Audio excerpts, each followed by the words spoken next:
B'Shem Hashem na'aseh v'natzliach. Shiur Torah, always great to be here. Bezrat Hashem, this shiur will be to refuah shlema for Michel Cotto, Uparo Balufe, Reuben Yosef ben Rivka, Yoshua Mikael ben Hadassah, Olga Putni, Hannah Vasquez, Rachel Hernandez, Karina Vasquez, Cesar Jimenez, Jocelyn Morejon, Bella Blo Batsivia, Idilma Guerrero, Isabel Perez, Josefina Matos, Marcela Matos, Maria Yepes, Guillermo Pablos, Reuven Pablos, Guillermo Sonano, and Waldes Garcia, David Ben Nasria, Doris Bajora, and Levana Batzara.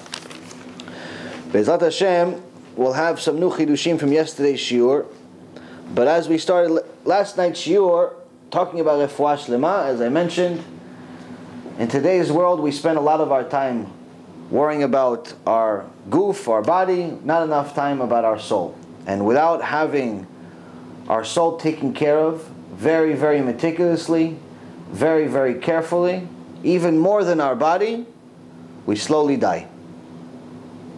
But not a physical death only, but a spiritual death, where it becomes very simple to become depressed.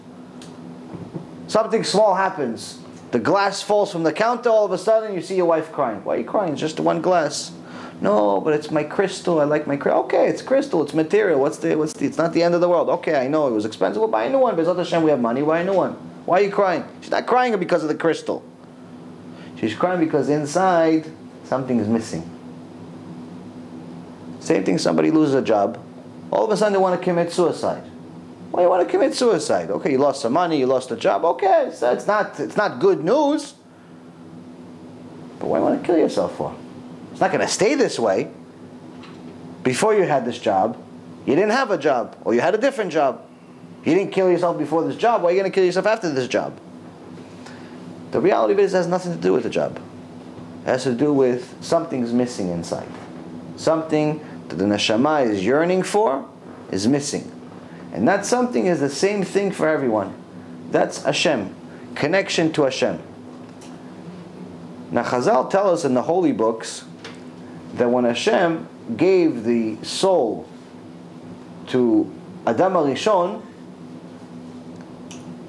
He blew a wind into him. But in essence, He gave him a piece of Himself.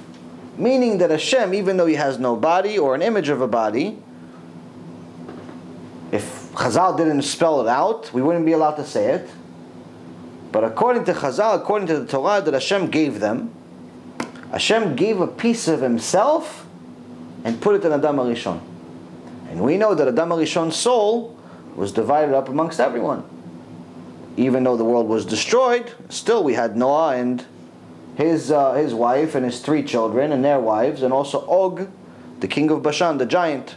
So there was some survivors. So that soul that was split up into many eventually was given, was in them, and all of that was in us, in the entire world. So in essence, there's a piece of Hashem in everyone.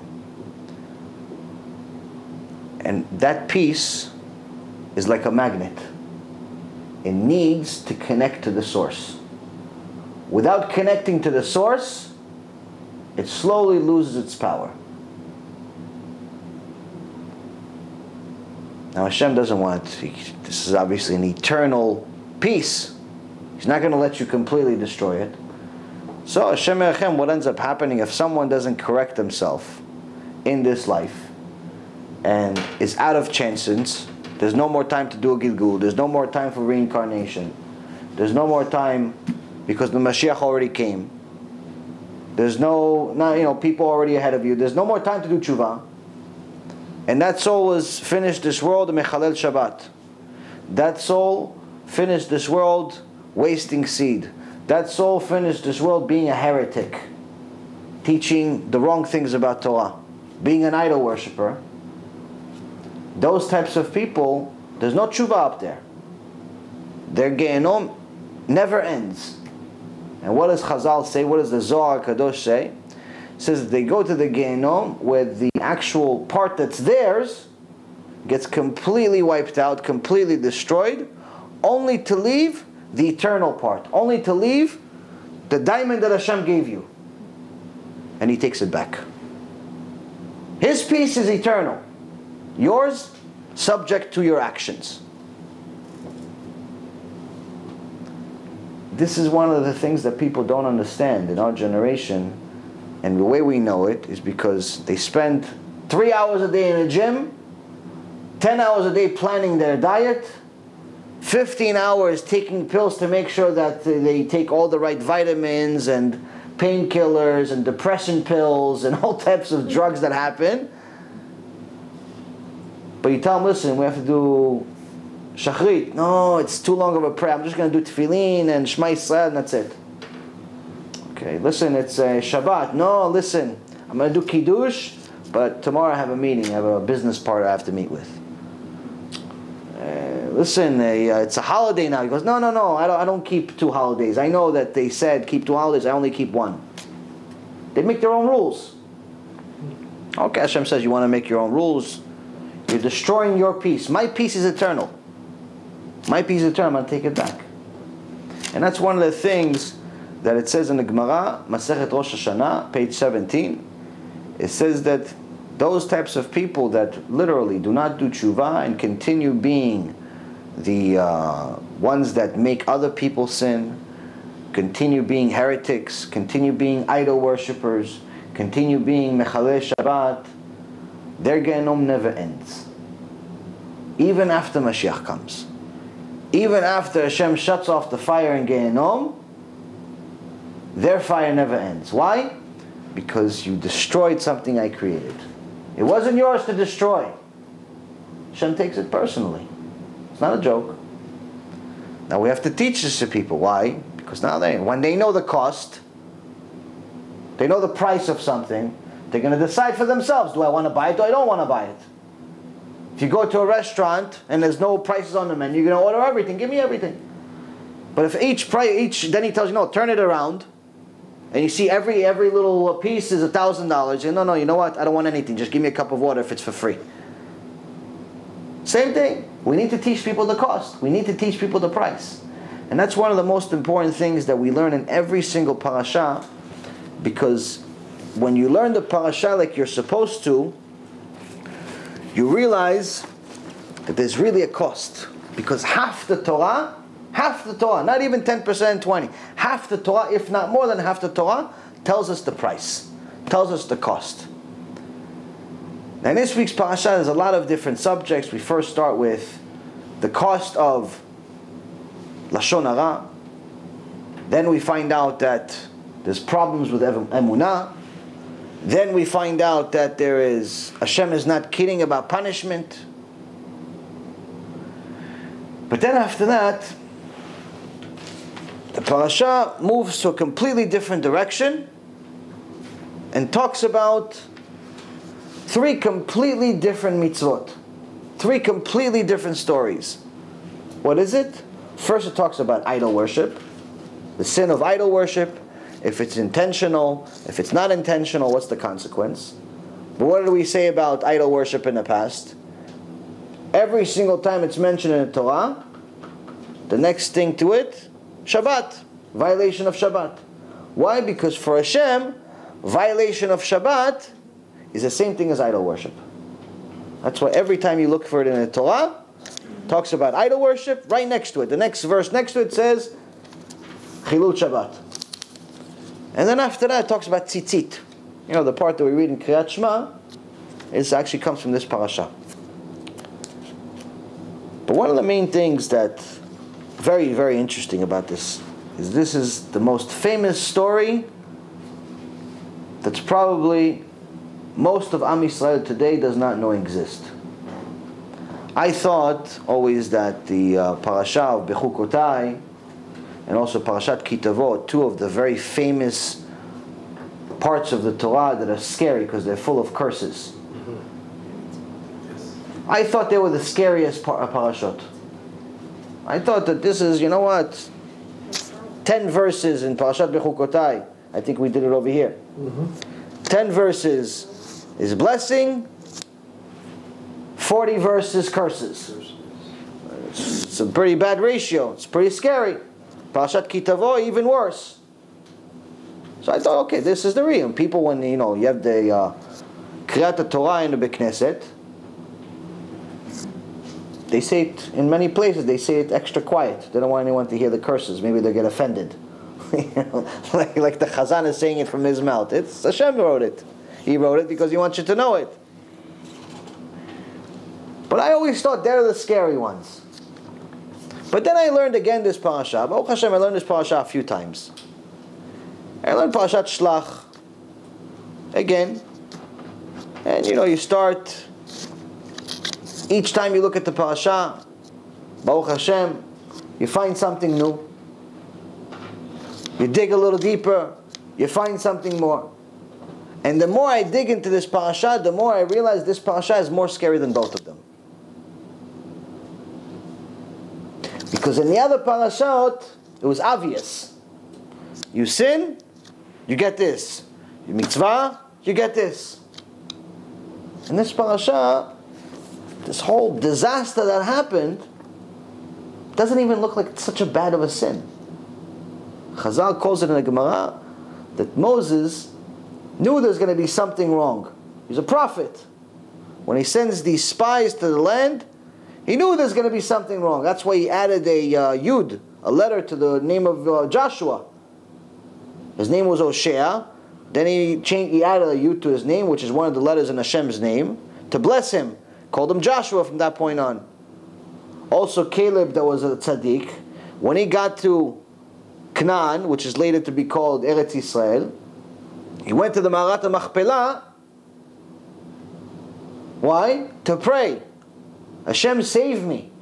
I don't know what's going on, but it doesn't seem right.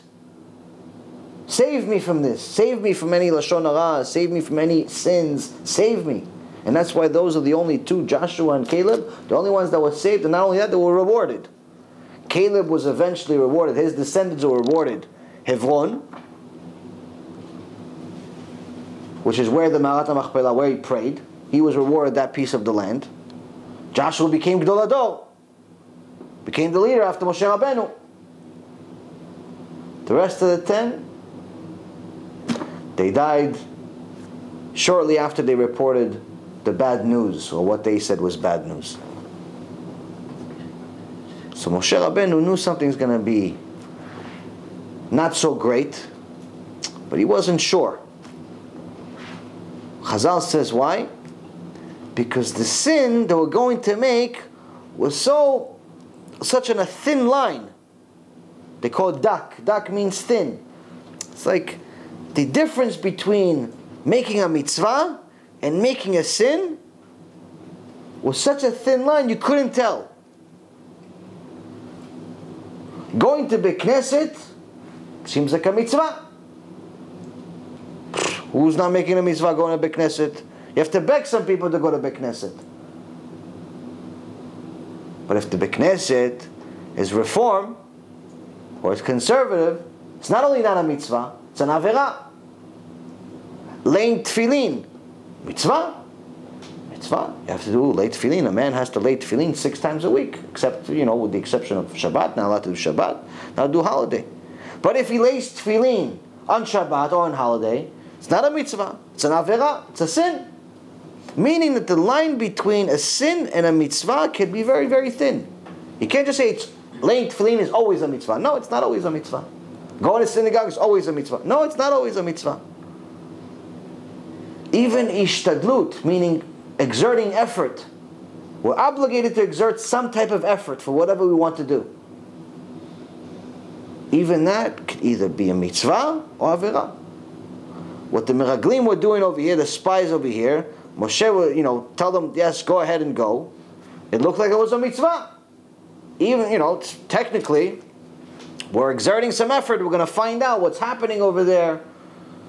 Because Hashem said that this land is full of gold and honey and, all types of silver and a lot of great things. But if they know that we're coming, they're going to hide it. So we're going to go make sure, we're going to scout it. Only 12 of us. We're going to scout to make sure where they put it. So when we get there, we can get it. Even if they try to hide it, we're going to know where it is. We're going to look at the combination. Looks like a mitzvah. But we find out just a couple of paragraphs into the parasha Not only it's not a mitzvah, it becomes one of the biggest sins in the history of Am Yisrael. Why? Because Hashem said, I'm giving you a land of milk and honey. It's a good land. You don't need to check it. If I said something, you have to check my words. Why? Because I'm flesh and blood. Hashem says something, you have to take His word for it. So when you say, listen, I know Hashem said it's a land of milk and honey and everything, but can we check it? You're making a sin. Why? Because you're showing you have no Emunah. And not having Emunah is a very big sin, which we're going to learn today. But then as you go further into the parasha, before we talk about the Emunah, we find out at the end of the parasha, we have one of the most important stories in the history of Am Yisrael. Unfortunately, it's about a big sin, but it's an important story that most people today don't know even exists. Maybe it's because at the end of the parasha, and by then people are sleeping at the Beit Knesset. Maybe it's because no one understands the holy language. Maybe it's because no one listens at all. Maybe it's because nobody's giving a drasha about it. Because maybe it's not as interesting as the story about the spies. But the reality of it is, it's one of the most important stories to ever know. And the story starts in chapter 15, verse 32. And it says, "Vayu bnei Yisrael b'midbar v'yimtzeu ish mikoshesh etzim b'yom haShabbat v'ykrivu oto hamotzim אותו מקושש עצים אל משה ואל אהרון ואל כל העדה ויניחו אותו במשמר כי לא פורש מה יעשה לו ויאמר אדוני אל משה מות יומת האיש רגום אותו באבנים כל העדה מחוץ למחנה ויוציאו אותו כל העדה אל מחוץ למחנה וירגמו אותו באבנים וימות כאשר ציווה אדוני את משה. Small story. This is the beginning and the end of that story. 4 verses. What does it say? It's translation.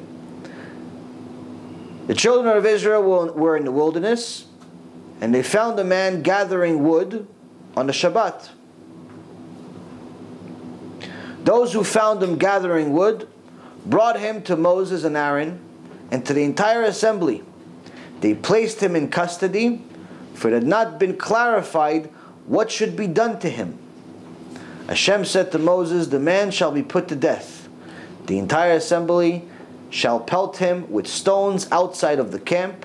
The entire assembly removed him to the outside of the camp. They pelted him with stones, and he died.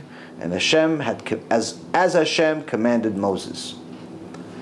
This is the story we've talked about in previous shurim, about the first Mechalel Shabbat in history. This was the second week after we got the Torah. First week we kept Shabbat. Second week we already had a Shabbat violator. Who is he? This man over here by the name of Tzlofchad. His name was Tzlofchad. And Chazal say that before this day, he was actually considered a very righteous man. So his death was physical or spiritual? Death physical. They stoned him with the worst possible death penalty. So it was hard of things. The punishment was... The worst possible punishment you can get. There are 4 types of death penalties that the Sanhedrin were allowed to implement. 4 types. And each one is worse than the other. The worst type, the worst possible type, was stoning. Why? Because with stoning, unlike when they would kill him with the sword, which would be 1 shot, or unlike when they would hang them,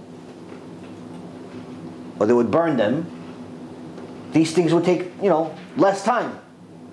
Stoning takes the most amount of time. It's the most amount of suffering. What happens with stoning? First they throw him off a 2-story building. Breaks all of his bones. Then they already prepare a big boulder to follow him. to smash him. But because it's most likely that maybe it missed a piece of his body, there's a bunch of people waiting at the bottom. After the big stone goes on top of him and crushes him, they're going to throw more stones on him until he dies. Doesn't get worse than that. So he was known as a tzaddik before he made the sin. Made a lot of mitzvot in his life. And they say that he actually made the sin, the Shema, meaning he made the sin to show people that Hashem is not kidding. But he made a mistake, he shouldn't have done it. What does he do? One of three things. They say, the parasha says he was gathering wood. So they say, what do you mean? Maybe if he was gathering wood from the place he was allowed to the place he's not allowed to, then it's called the sin of otza'ah. If he was cutting the twigs of wood, then it's called kotzel. And if he was just gathering the sticks together, then it's called me'amel. It's three different types of melachot that you're not allowed to do on Shabbat. This is all Masechet Shabbat, Gemara Masechet Shabbat, page 96b. Could have been one of those three sins. Doesn't necessarily have to be all three. It's most likely one of them. But just for one of them, they see him, they arrest him, but then it says they placed him in custody, maybe they put him in jail, for it had not been clarified what should be done to him. What does it mean not been clarified what should be done to him? Torah says, mot yumat. What does it mean? No, they knew he's going to die. They just didn't know which death penalty it's going to be. Mot yumat for sure we know. You violated Shabbat. What do you do? What happens when you violate Shabbat? You're saying God doesn't exist. That's what Chazal says. Someone doesn't keep Shabbat.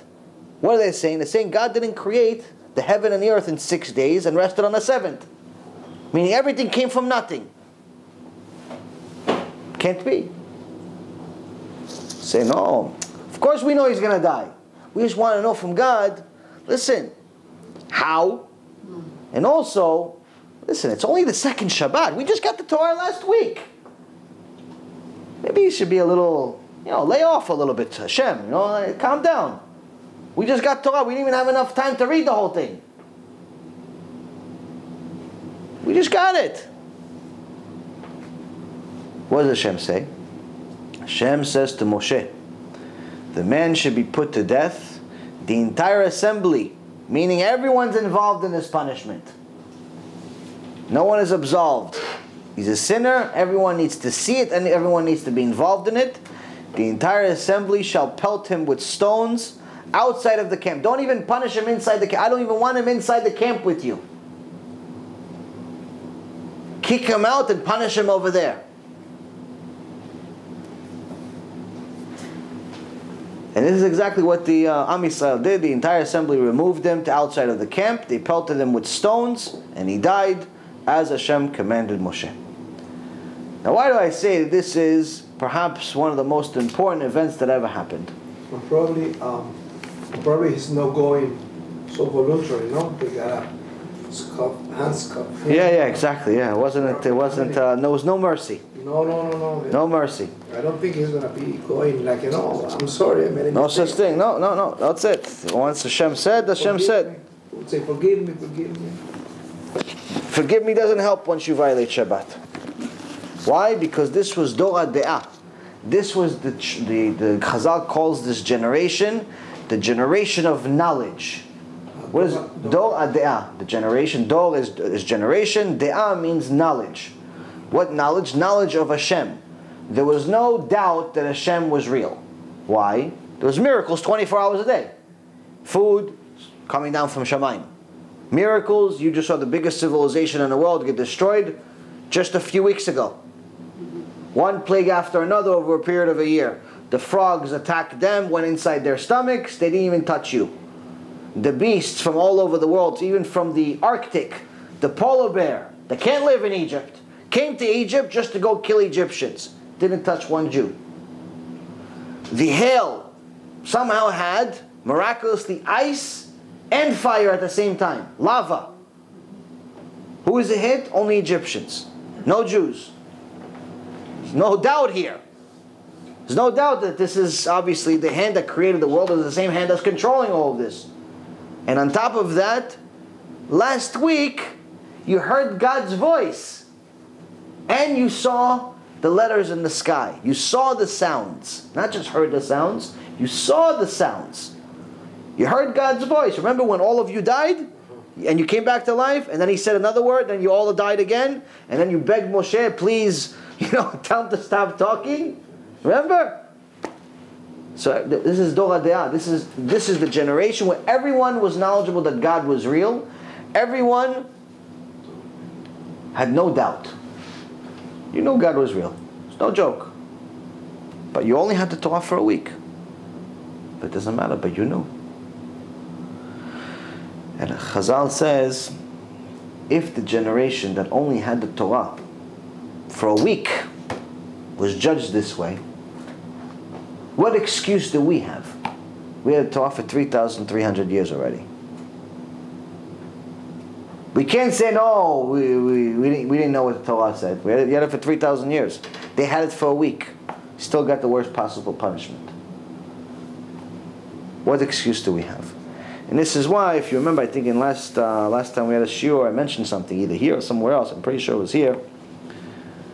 A lot of people think that, when you say the punishment for Shabbat, maybe the rabbi is exaggerating, or maybe he's making things a little more than what they are. So I bought an amazing book, Yalkut Yosef. Yalkut Yosef. This is part of a whole series, and they translated it from Hebrew to English also, and also several other languages, Spanish, French, and several other ones. But this is based on halachot of the Shulchan Aruch. This is based on the work of Rav Ovadia Yosef, Zecher Tzadik Livracha, which is Gdol Hador, his son, Rav Yitzchak Yosef, by learning his father's work, put this Yalkut Yosef together. And the rabbi that oversaw this, the work of the translation, is also one of the disciples of Rav Ovadia. His name is Arav Israel Bitan. So, all major people. But they're not saying their opinion here. There's no opinion. Every single line they have, they give you a source. How do you keep Shabbat? What's the halacha for this? What's the halacha for this? Where do we get it from? What's the source? Everything.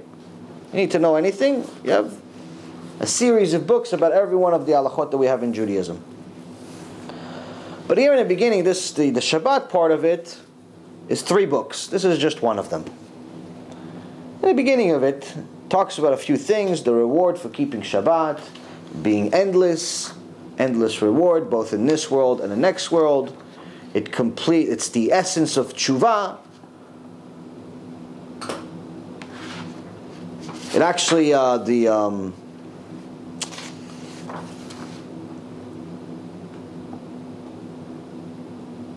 says that the Rambam says in Ilchot Shabbat, chapter 30, verse 15, or line 15, whoever observes a Shabbat as the halacha prescribes, and honors it, and indulges in its pleasures to the best of his ability, will receive an abundant reward in this world, in addition to the reward set aside for him in the world to come. Somebody keeps Shabbat, they get reward both in this world and the next world. Further it says, in the merit of observing Shabbat, just so you know how big it is for Teshuva, in the merit of observing Shabbat, all of one's sins can be forgiven.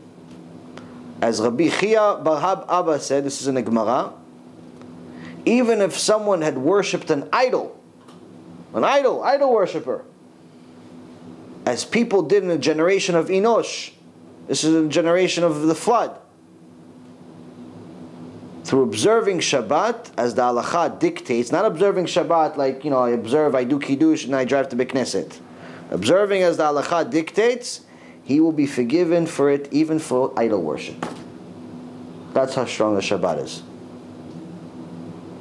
This is why Chazal says violating Shabbat is like you violated the entire Torah. Violating Shabbat, there's no tshuva without Shabbat. No such thing.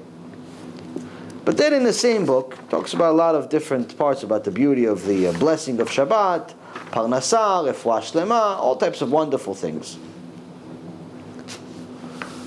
The same Rambam, the same Ilchot Shabbat 30, after this one, says the mitzvah of Shabbat is equivalent to all the mitzvot in the Torah combined. It is the sign of the eternal connection between the blessed Holy One and us. Therefore, this is Rambam, again, it's not me. Therefore, someone who transgresses any of the other mitzvot of the Torah is still considered a Jew, albeit a wicked one. Somebody makes a sin, they forget to do prayer after they eat, they go with a woman they're not supposed to be with, different things. They shave with a knife, with a razor, woman's not modest, different things. There's unfortunately many sins we can make. He says they make a sin, they're still considered a Jew though. Wicked, but they're still a Jew. But someone who publicly desecrates Shabbat, drives on Shabbat, smokes a cigarette in public on Shabbat, or everyone knows he's smoking,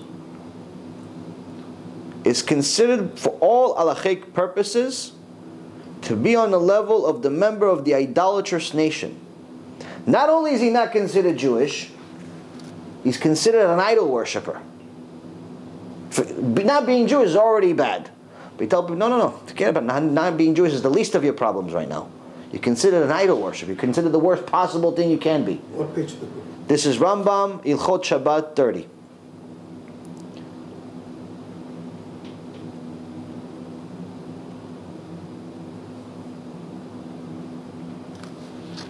So now we see, okay, this is Rambam. This is where all of our halachot, where do we get them from? We get them from the Rambam. Now the confusion today is, what does it mean to make a melacha or to sin on Shabbat in public? Some people say yes, according to the Gemara, it says that you have to be in front of 10 people. That's public sin. That's pharesia. But that's wrong. According to the Gemara, Masechet Avodah Zarah, it actually defines what pharesia means. This is actually a whole Gemara about idol worship. It defines what Avodah Zarah, it defines what pharesia means, it defines what sinning in public is, by looking into the story of Pinchas when he killed Zimri and he killed Cosby when they sinned. He said, but the Torah says that what gives Pinchas the right to murder two people? Okay, they were sinning. The Gemara says, yeah, he sinned in public. And the Gemara says, no, the Torah specifically says that they weren't in public. They were inside one of these huts or something. They were covered, just two of them. The Gemara says, yes, but everyone knew they were sinning. If everyone knew they were sinning, it's already considered in public. Meaning, even if you're not driving in front of 10 people, even if you're not smoking in front of 10 people on Shabbat, even if you're not watching TV in front of 10 people, if 10 people know you're doing it, everyone knows you're Mechalel Shabbat, that's pharesia. They don't need to see you. What, 10 people are going to come to your house, watch TV with you? They're also Mechalel Shabbat then. No. If 10 people know you're Mechalel Shabbat, that's it. It's pharesia already. So not even watching a parasha, right? Nothing. Nothing. Can't watch TV, can't play on your phone, can't drive on Shabbat. If they know you're doing it, already it's considered pharesia. This is a Gemara Masechet Avodah Zarah. It says so many things about it. I mean, we could do a whole shiur, and Bezat Hashem, we'll do a shiur specifically about Shabbat one day. But give you guys something of just an understanding. This thing, when I wrote it, it scared me. This is what it says. Arav Meir Simcha of Dvinsk wrote in Meshech Chochmah, his book, this is one of the sages. If a Jew does not observe Shabbat, he lowers himself to less than the status of a dumb beast. To achieve atonement, meaning to do tshuva, he must be stoned to death, just like we learned about Shlof Chad. That's the punishment. In order for him to do tshuva, he has to be stoned to death. If he is not stoned, the connection of his soul with God and his Torah will be severed. Therefore, this is the scary part. Therefore, executing him, meaning stoning him, is actually doing him a great favor. Because at least he won't be violating Shabbat anymore. Hashem Yirachem.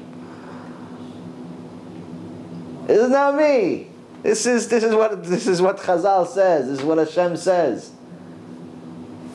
And that's one of the craziest things, that people have no idea that this stuff even exists.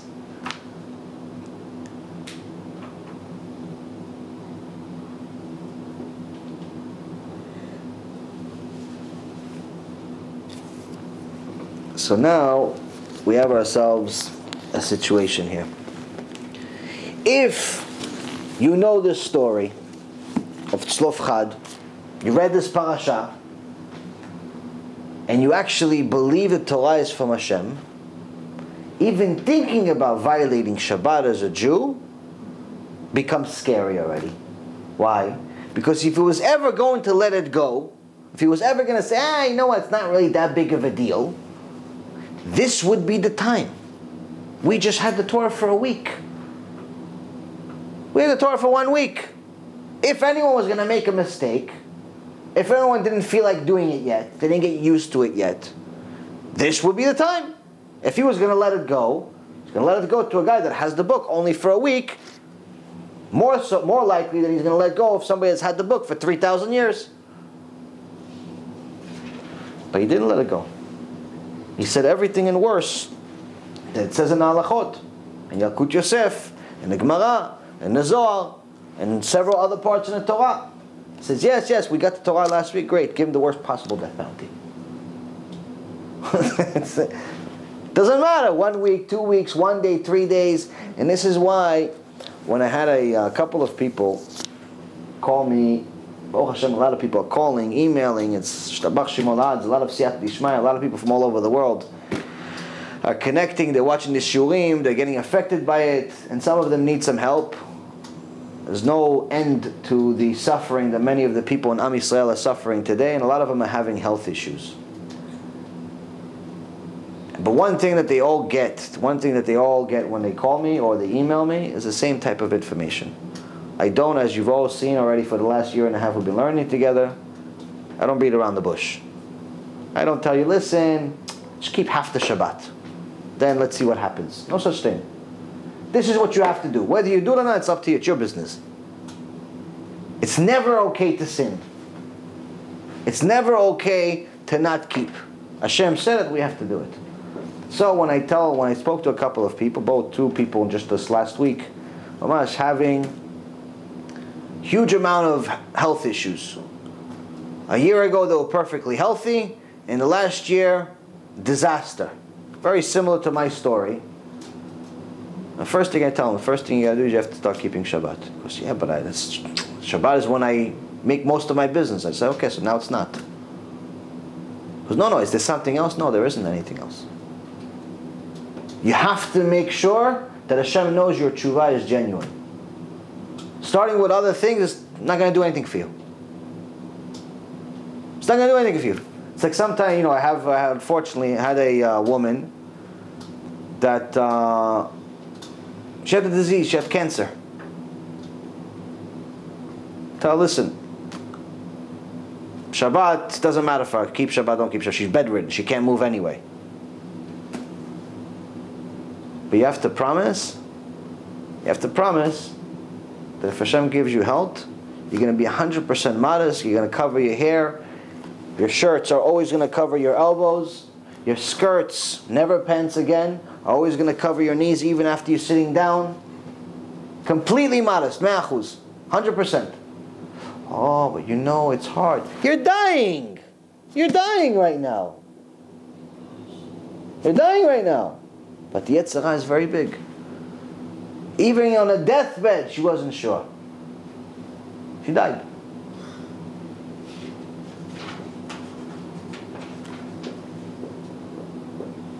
People don't understand. Hashem is not kidding. He's not kidding. It's sad. But we're still alive. We still have a chance. Like Rabbi Yisrael from Salant started Musar movement, one of the greatest minds that ever lived. As long as the candle is lit, you still have a chance to do tshuva.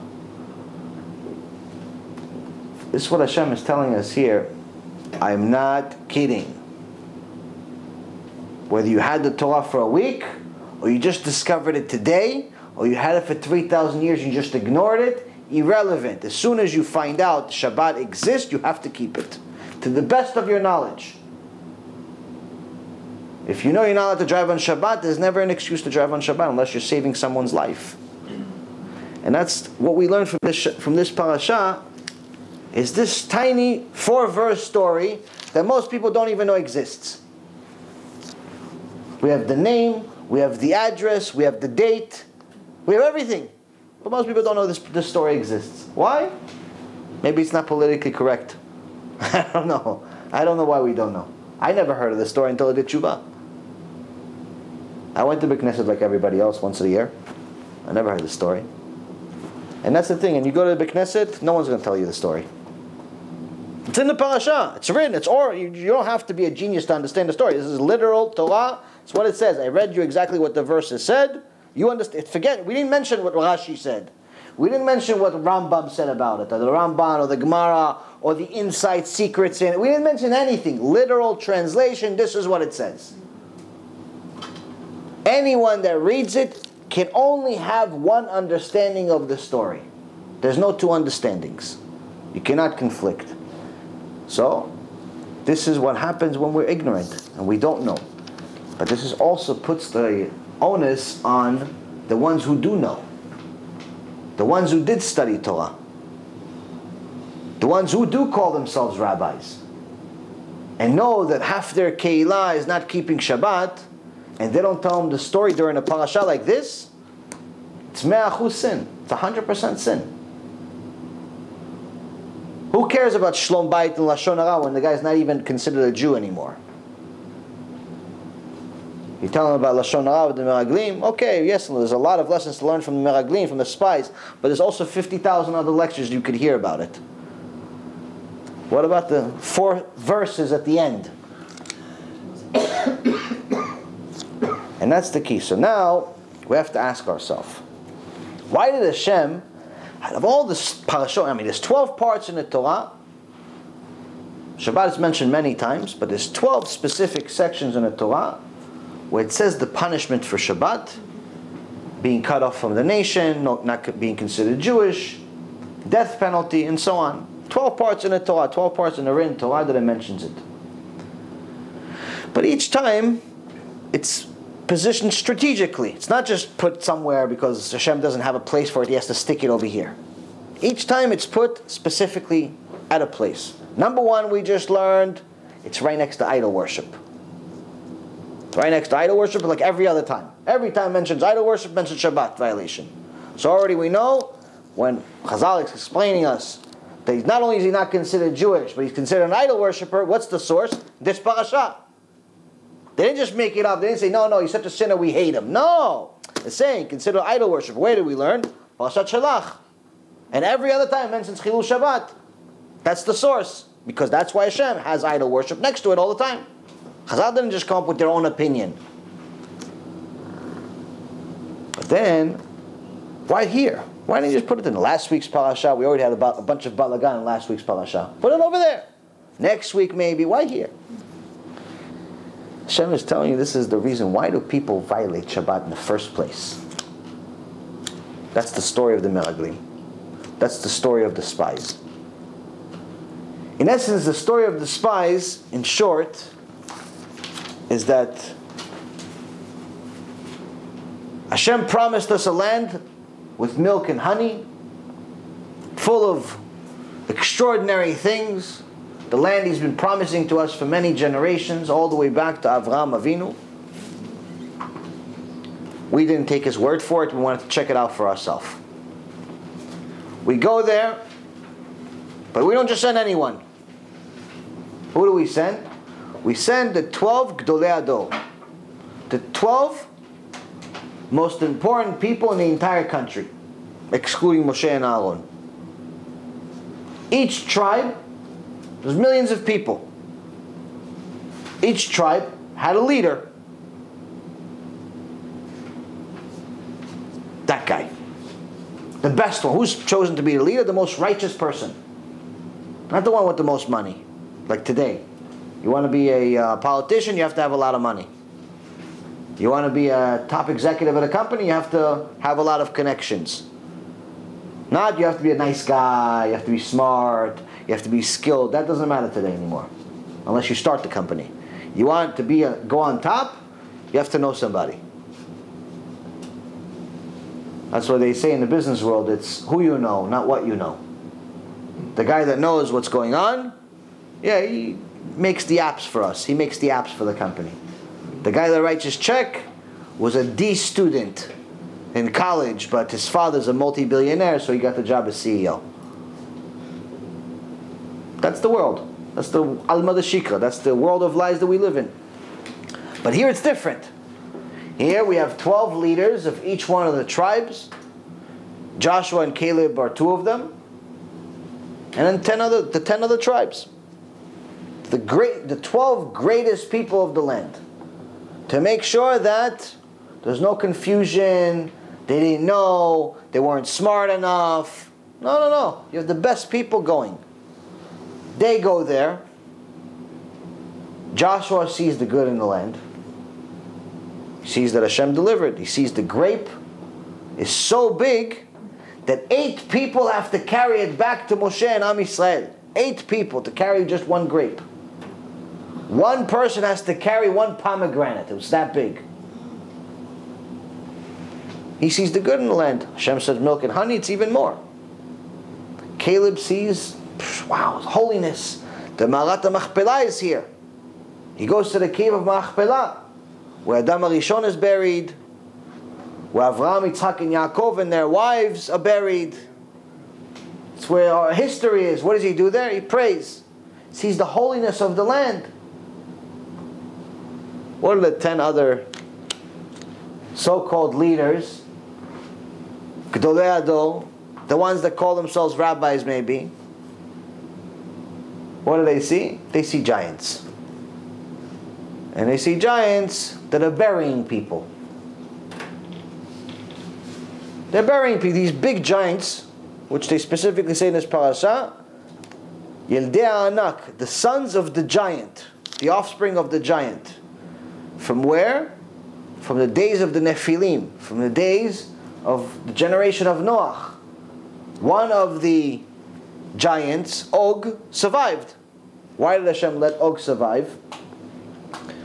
Because he wanted to make sure that the generation that's going to start again is going to see how big people used to be. And Og was the smallest giant.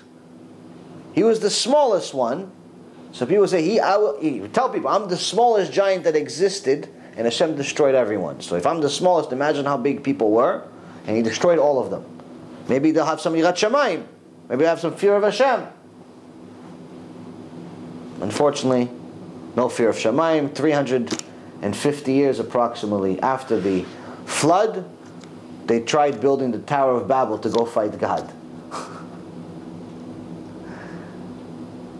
Nothing changes.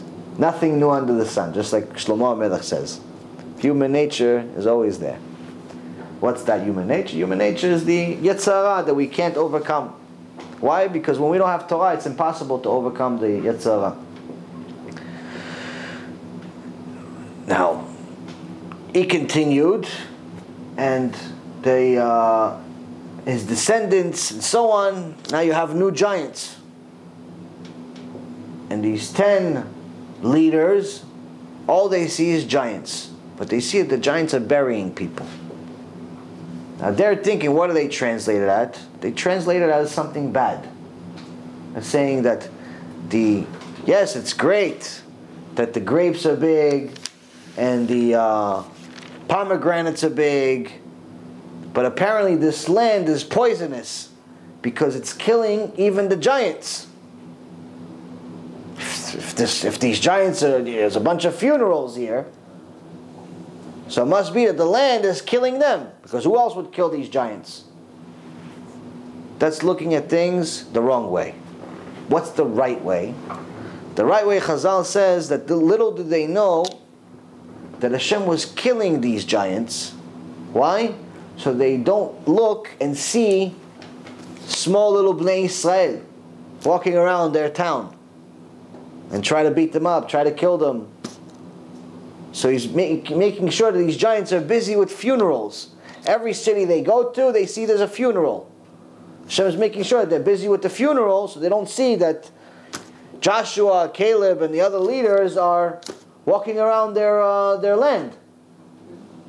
But when you have no emunah, when you already started with the left foot, we already lost. And this is why when they report back to Moshe Rabbeinu, Aaron, they don't just report to them, they report to them and to all of Am Yisrael together to make sure they want to show. You know, you ever meet these people that want to show? They think that they're on television all times.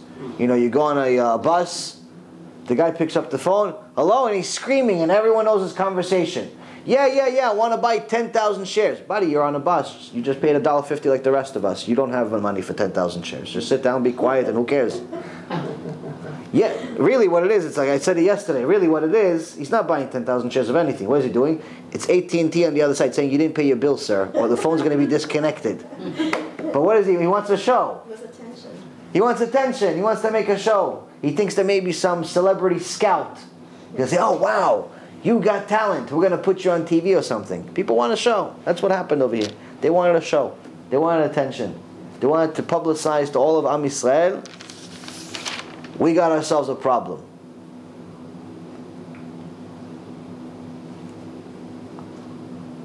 Hashem wasn't exactly ecstatic about this. And this is what he says. ויאמר אדוני אל משה עד אנה ינאצוני העם הזה ועד אנה לא יאמינו בי בכל האותות אשר עשיתי בקרבו. הכנו בדבר והורישנו ואעשה אותך לגוי גדול ועצום ממנו. This is in chapter 14, verse 11 and 12. Hashem said to Moshe, how long will these people provoke me? And how long will they not have faith in me? Despite all the signs that I've performed in their midst, all the miracles I made for them, they're still going against me. They're talking about these giants being stronger than me. They're talking about this land is not what I promised. Let's smite them with the plague and annihilate them, and I shall make you a greater and more powerful nation than they. Hashem has had it with them. Says Moshe, Akenu badevel. Akenu is plural. Akenu, let's smite them. Even the English translation says, I'll smite them. It's not I'll smite them. Akenu means let's smite them, meaning it's plural. So he's saying, Moshe, come on, they're going against you. They're going against me. They're saying, let's go find another leader. Let's go back to Egypt. Let's just destroy them and start a better nation from you.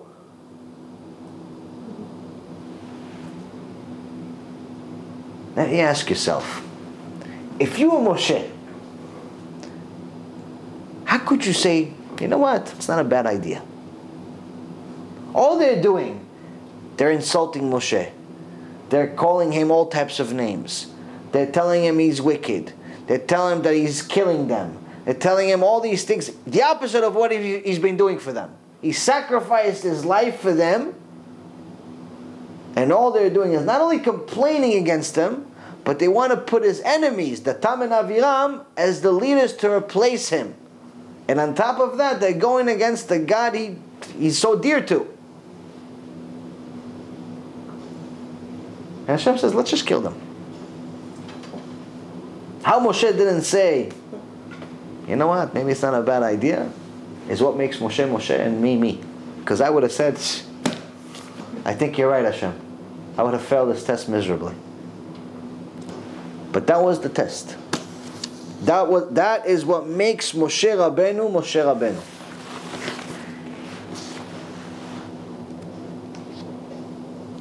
And that's the difference between Moshe Rabbeinu and everyone else, because no one else would have been able to withstand this test.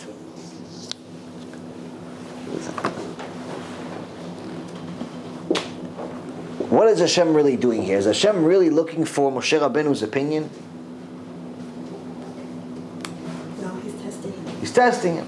Why is he testing him? He wants to see if his surroundings has influenced him. The Rambam says Alacha. Alacha doesn't change. Meaning Alacha is what we got from Mount Sinai. There's Minhagim, which different cultures have different Minhagim, different cultures. But this Alacha is something we got, has to come from Mount Sinai. Doesn't change. The Rambam says in Ilchot Deot, chapter 6, Alacha Aleph, first Alacha, Derech Adam liyimashech achrei re'av v'chaverav. The nature of man is to be influenced by his friends and his acquaintances. Meaning, the nature of man, the essence of man, is to be influenced by his surroundings. Meaning that it's impossible for you not to be influenced by who you're next to. The old saying goes, you are who your friends are. Comes from the Torah also. Comes from the Rambam. Rambam says, you can't say, listen, I'm going to be surrounded by a bunch of wicked people and I'm going to make them all do tshuva. Not possible.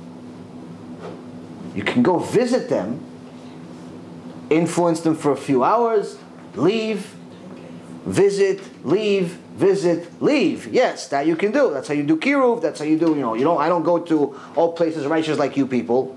I go to places where sometimes, in some places in Israel, 60 people, I had one of the lectures in Israel, maybe like 60, 70 people.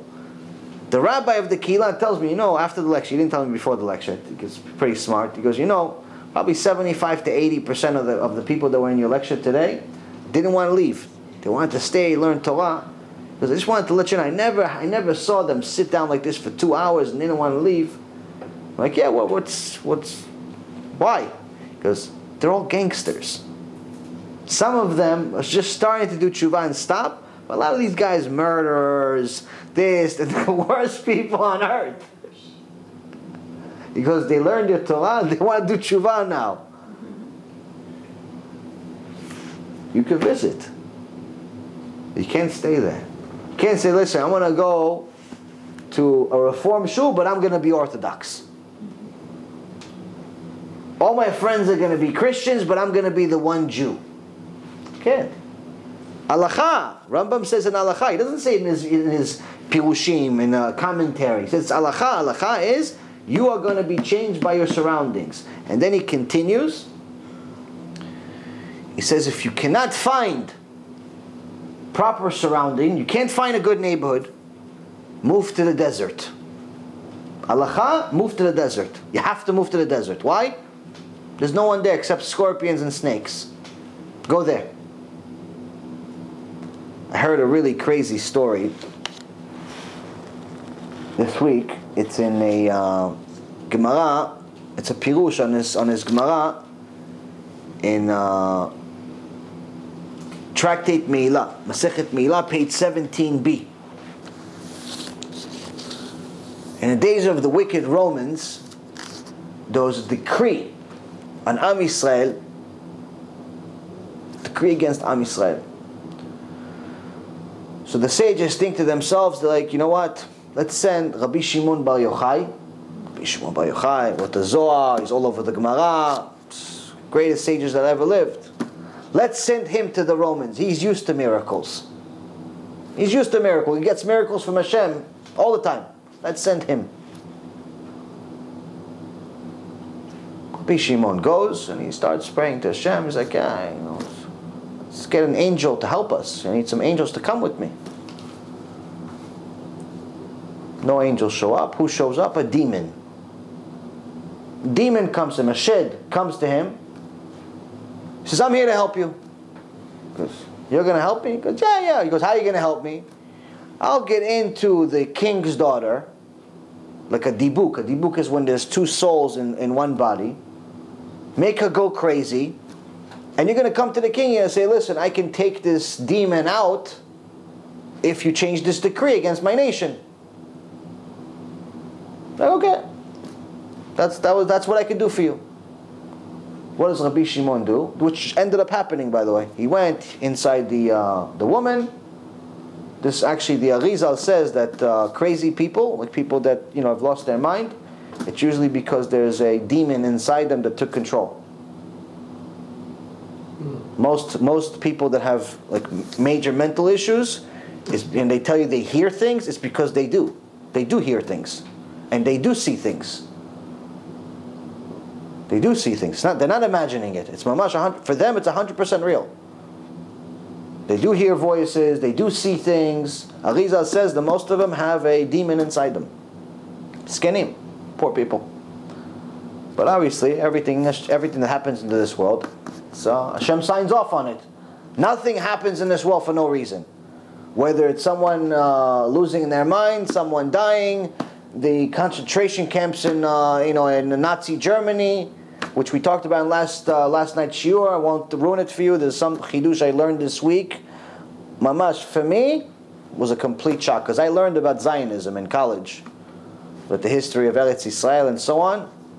What I learned in the past week about Imach Shemo Hitler, what he wrote in his book, I could never imagine. In so many words, he says in his book, in his own book, he writes that he hates, he doesn't care for the religious Jews, doesn't care for them, but the ones that he says we have to annihilate, we have to kill, is the non-religious ones. Why? Because they're communists. And what are communists? Communists are people that are going against God. It's my job to kill them. He writes it in his book. Most people, especially Jews, never read it. Number one, it was in German. And number two, who's going to read this crazy guy's book other than people that are anti-Semite already? So for them, it's like a nice support to what they already believe. This Rabbi Porat in Israel did a shiur about it, publicized it about a week or two ago. It's unbelievable. And there's more to it. But anyway, I published the video on my Be'ezrat Hashem page and also the Facebook groups that we have, and it has a translation, it has targum, what's it called? Subtitles in English also. So anyway,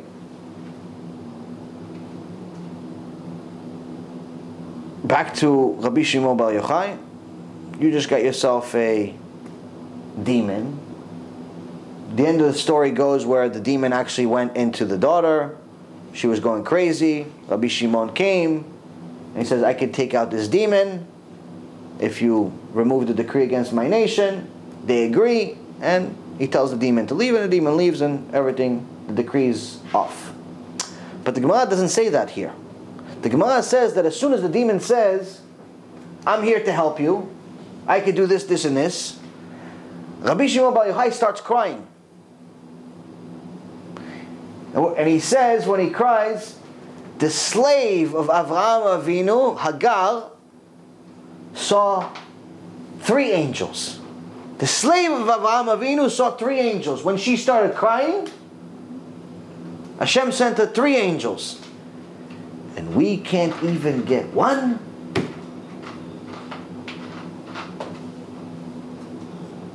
This is Rabbi Shimon Bar Yochai. It's not me. It's not anyone here in our generation. It's Rabbi Shimon Bar Yochai. He says, 3 angels she got, Hagar, the slave of Avraham Avinu. We can't even get one. So, the story I heard this week was Rabbi Betzalel Ashkenazi. He was the rabbi of the Arizal.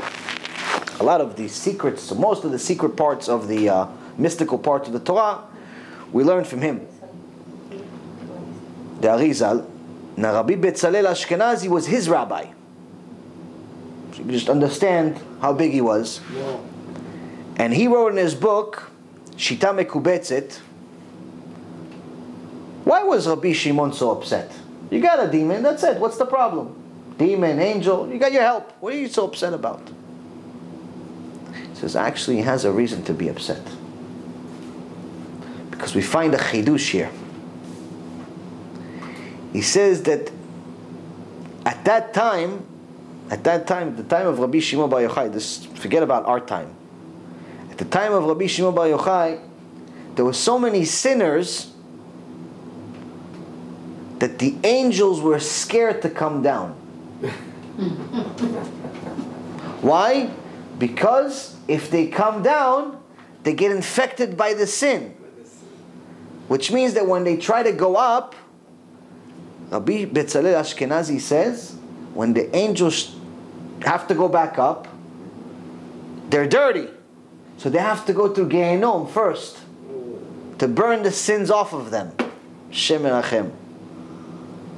So the angel is saying, listen, I'm sorry, I can't come down for this. I can't come down for this. I'm not going to Gehenom for you. Yeah. This isn't a generation of the sages that wrote the Gemara, the Zohar.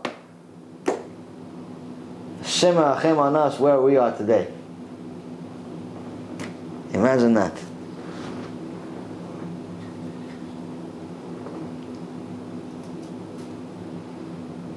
Rav Shach wrote in his book Machshevat Musar, first chapter, Chelik Aleph. Why did Hashem command Avraham Avinu? Avraham Avinu knew that everywhere he went, he converted people. Why did Avraham Avinu command why did Hashem command Avraham Avinu, Lech Lecha, leave your town, leave your father, leave the town, go to a place, he didn't even tell him where. Why? Rav Shach writes a chidush. He says that Hashem was scared that eventually Avraham Avinu will be influenced. Avraham Avinu will be influenced by the public, by the surrounding area next to him. All these idol worshippers, all these kofrim, all of these homosexuals, all of these people that give bar mitzvahs to dogs, all those people, he goes, you have to leave. You can't be next to these people. Go to the desert. Like the Rambam says, if you can't find a good surrounding, go to the desert. Be by yourself. You have to. Even Avraham Avinu had to. Avraham Avinu. This is the forefather of Judaism. So if the forefather of Judaism was forced to leave a bad environment, who has an excuse to live next to one of these nightclubs? Who has an excuse to live next, in these neighborhoods like the Village in the city in Manhattan, surrounded by homosexuals and other types of heretics?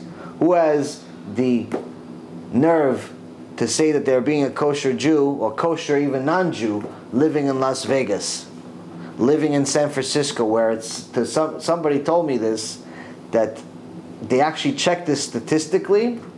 The most amount of animal homosexuality in the world, homosexuality in the world is in San Francisco. Oh my God. Yeah. Just like the generation of Noach, where the sins of the people led to the sins of the animals, and therefore Hashem destroyed all of them. It's happening now also. And anyone that wants to say, no, we should be nice to them, they're born this way. I'm not saying kill them. Let's not misunderstand. But you can never ever say that Hashem agrees with them. You can never ever say that it's not disgusting to Hashem. You can never ever say it's 100% sin, that in the Torah, just like Shabbat is connected to idol worship, violation of Shabbat is connected to idol worship, violation of a sex crime like homosexuality is always connected to bestiality. It's always connected to having sex with an animal. Always. Every time. Every time we've gone, I think in a couple of shulim over here we said it also. Every time Hashem mentions homosexuality in the Torah, He says it's the same thing to bestiality. Which bestiality, you ask people, even today, despite the generation being so low, they'll say, it's disgusting. Okay, to Hashem, homosexuality is the same thing. Lesbian is the same thing. There's no such thing as a gray area. It's black or white. It's never acceptable. Now somebody says, yes, but what if somebody's born with that desire? Well, the Zohar says everyone is born with a desire. Everyone has a certain desire that they're born with. Some people have born with a desire to see blood. See blood. They have a desire for blood. Hashem made them that way. Now they can use that desire for a few different things. The obvious choice, they can become a murderer, serial killer. Apparently today it's become a trend to kill people, especially in America these days. So they can join these crazy group of people. Not a good choice, but they have a desire for blood. Or they can become a butcher. Or they can become a surgeon and save lives. Same desire. Different choices. And that's the thing that people need to understand. Yes, Hashem gave you that desire. But you can use it for good or for bad. Every desire. And also, just because you have a desire, doesn't mean you have to act on it. That is what separates us from animals. That is why Hashem calls homosexuality the same thing as bestiality, as an animal. Why? Because the animal can't control itself. It's instinct, it's 100% instinct. Mankind is not supposed to be instinct. It's supposed to be, you make choice.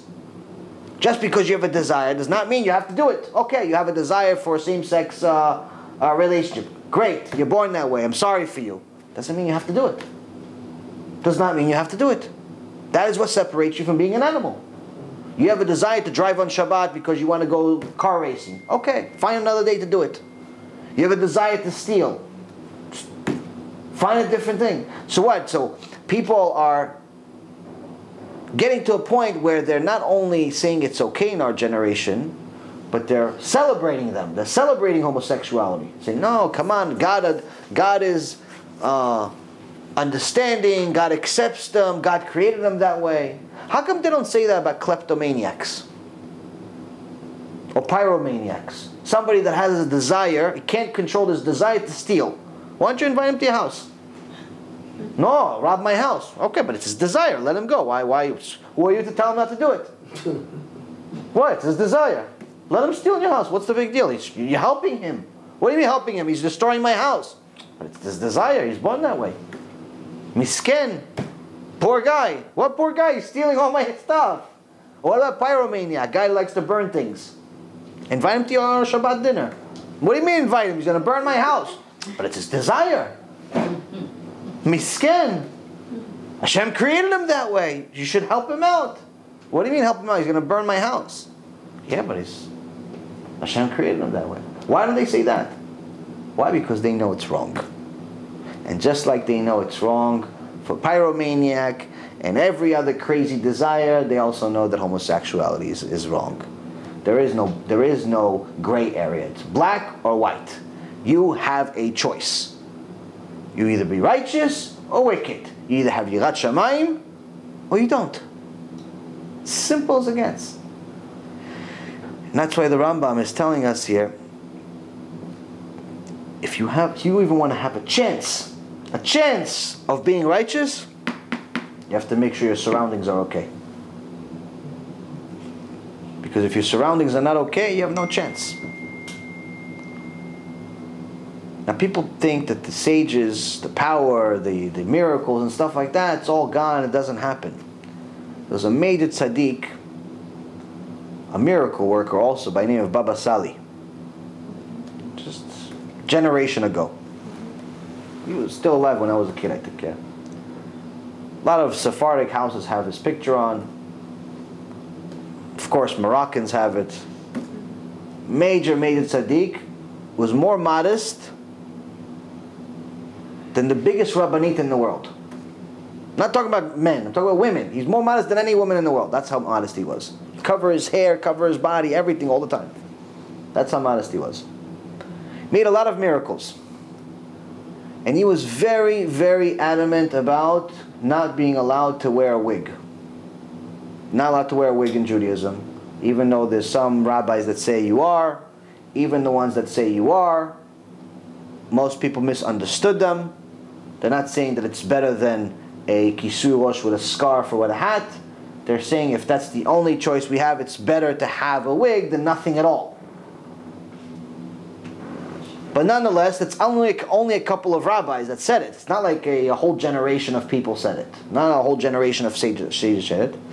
But nonetheless, this is only a problem in the last couple of generations. This wasn't a problem, 400, 500 years ago. But the Baba Sali says, listen, we are going according to Torah of Moshe from Mount Sinai. No wigs, never allowed. Doesn't matter, short wig, long wig. One of his family members, like I think a granddaughter or something like that, made fun of it. He said, oh no, he said that a woman that wears a wig is preparing for herself the chemical she's going to be burned with in Gehenom. This is what the Baba Sali said. So one of his family members, granddaughter or something like that, made fun of it. Well, you know what, at least there's not much to burn me with because my wig is short. And as she tells the story, the minute she finished that sentence, she got a headache. Wow. Okay, everybody gets headaches. You didn't think much of it. But the headache got stronger and stronger and stronger, and it didn't go away.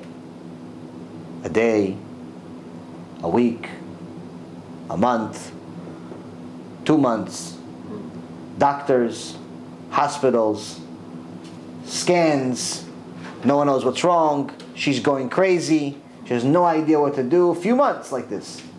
Headache 24 hours a day. She eventually gets to her senses apparently, and she calls the Baba Sali and she apologizes. And he says, please, please make this stop. He goes, only you can make it stop. Take off the wig. She took off the wig, it stopped. She covered her hair with a scarf, stopped instantly. Power of tzaddikim is not something to joke around with. It's mamash, it's someone that's completely connected to Torah to that extent.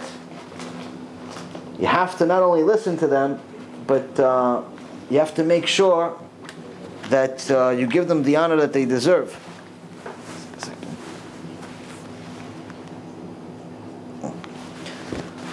So now, we know the significance of Shabbat. We know the significance of not following tzaddikim. We know that Hashem has had it with Am Yisrael already in this parasha. But in reality, He's just testing Moshe. And Moshe responds, no, Hashem, if you kill them, then what are the nations going to say? That you were going to bring them to the land, and since there were giants in the land, you really couldn't give it to them, so you decided to just annihilate them. So then, the whole purpose of this world is to sanctify your name. Is to do Kiddush Hashem. The only reason we're all alive, the only reason this world exists, is to sanctify the name of Hashem. Someone asked me recently, what's the purpose of life? It's a very common question. Everyone should ask themselves this question at some point in their life. Because if you think about what Chazal said, there was an argument between Bet Shammai and Bet Hillel in the Gemara about whether it was worth it for man to come to this world or not. 2.5-year argument. Bet Shammai, Bet Hillel. Conclusion of the argument? Anyone want to guess?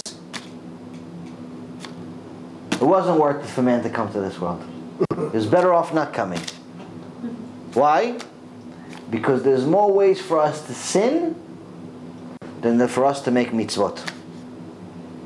But if a man, then the next part of the argument is, but if man is already here, which obviously is beyond his choice or her choice, if man is already here and he does mitzvot, then it was worth it for him to come to this world, because then he gets eternal reward.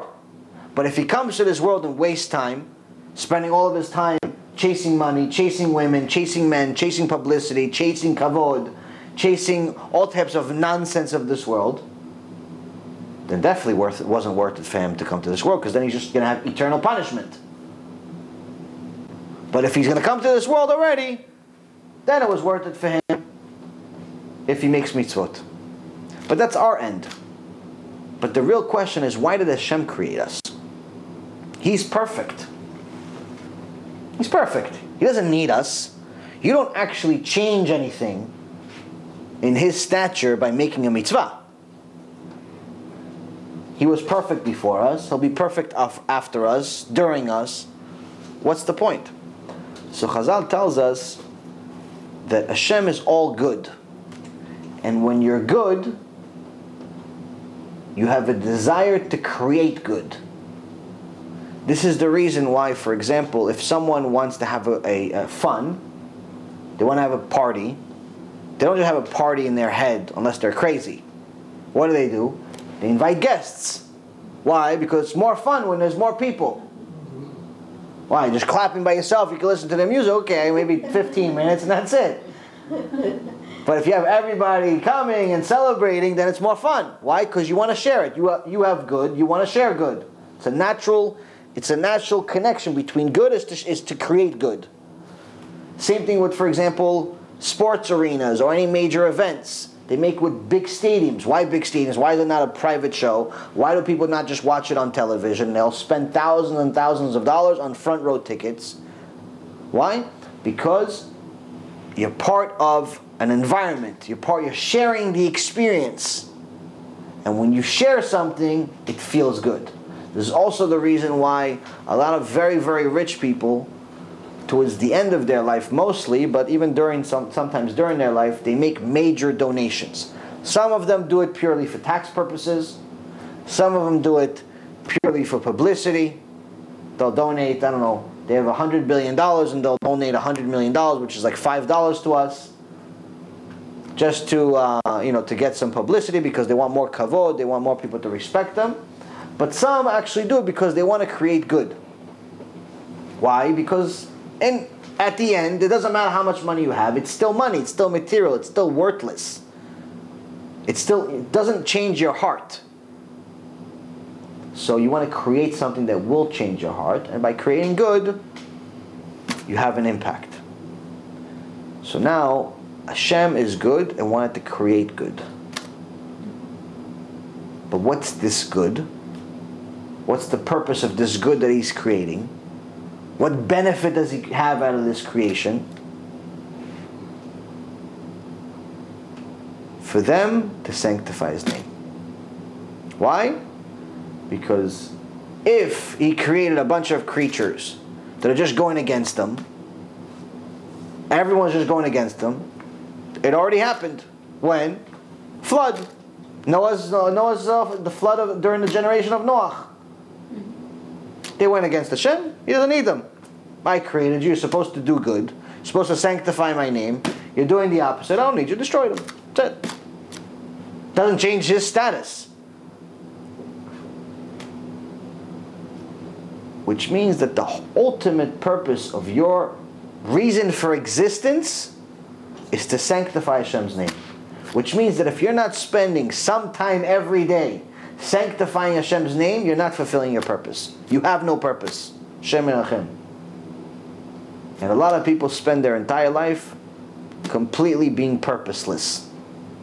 But Hashem gives them time because they have potential. Maybe one day they'll do it.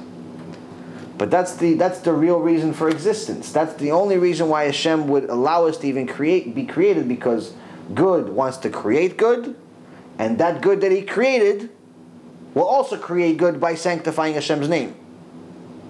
So it's a continuous cycle of good. But if the creation is not fulfilling the will of the Creator, it has no purpose. You have to replace it with something else. You have to replace it with something good. Because if it's not good, it's bad. And you can't have bad. You can't have the one drop of poison in the bottle. You have to pour out the bottle or just get a new bottle with pure water. And that's one of the most important things the person needs to understand when it comes to the will of Hashem. We have an opportunity to benefit. He's already okay. He'll be okay with us, without us, before us, after us, during us. He's okay. Only one that can win or lose is us.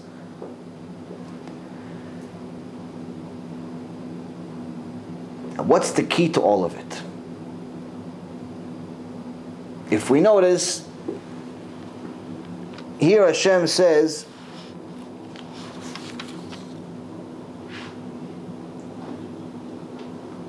that Am Yisrael tested him 10 times.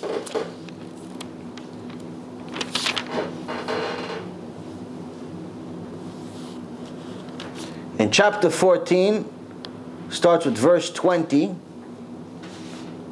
it says, and Hashem said, after He decided that He's not going to destroy all of them, Moshe pleaded their case. He says, okay, we'll just make sure they all know that all of them are going to die. Anyone that's over the age of 20 is going to die in the desert. They're never going to see Eretz Yisrael. So Chazal says here that no one lived past the age 60. So, but it had to be 40 years, meaning that if someone was 20, then Hashem would let him live 40 years until the age 60. But all of these people that didn't have faith in me, they're going to die in the desert, but their children are going to see the land. Their children, if the child was 5 years old, 6 years old, he's going to see the land. So they're going to be in the desert for 40 years, and they're never going to enter it. So much so that this was a suffering every year, that every year everyone had a common birthday. Everyone would celebrate Rosh Hashanah as their birthday. And every year on Rosh Hashanah, they would all dig graves. And they would sleep in the grave. Why? Because no one knew if they're going to survive after Rosh Hashanah or not. And it's not fair to leave 50, 60,000 bodies for people to bury. So the whole nation would sleep in graves, except the women and children. So they suffered for this for a long time. But why? And Hashem said, I'm forgiving because of your word. I forgave them, okay, I'll let it go. I'm not going to kill them right now. Because of you, Moshe. Your prayer is special. But as I live, which means that Hashem is swearing on His own name. Just like I exist, I'm eternal, my word is eternal. And the glory of Hashem shall fill the entire world. Which Chazal says, this means that by the time this punishment is over, their children are going to know who Hashem is. Meaning that they're going to develop Yirat Shamayim, because they're going to see their parents grow up, but they're not allowed in Eretz Yisrael. Even though you're 5 minutes away from it right now, you're not allowed to go in.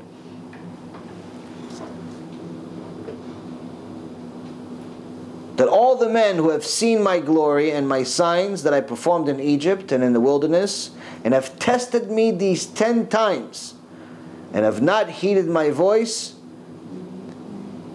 if they will see the land that I have sworn to give their forefathers, and all who anger me shall not see it. All of these people that didn't have Emunah in me, they're not going to see the land. But here the key part I want to focus on is that Hashem is specifically mentioning 10 tests. And this is, in essence, will put all of the things we learned into perspective of what's the point.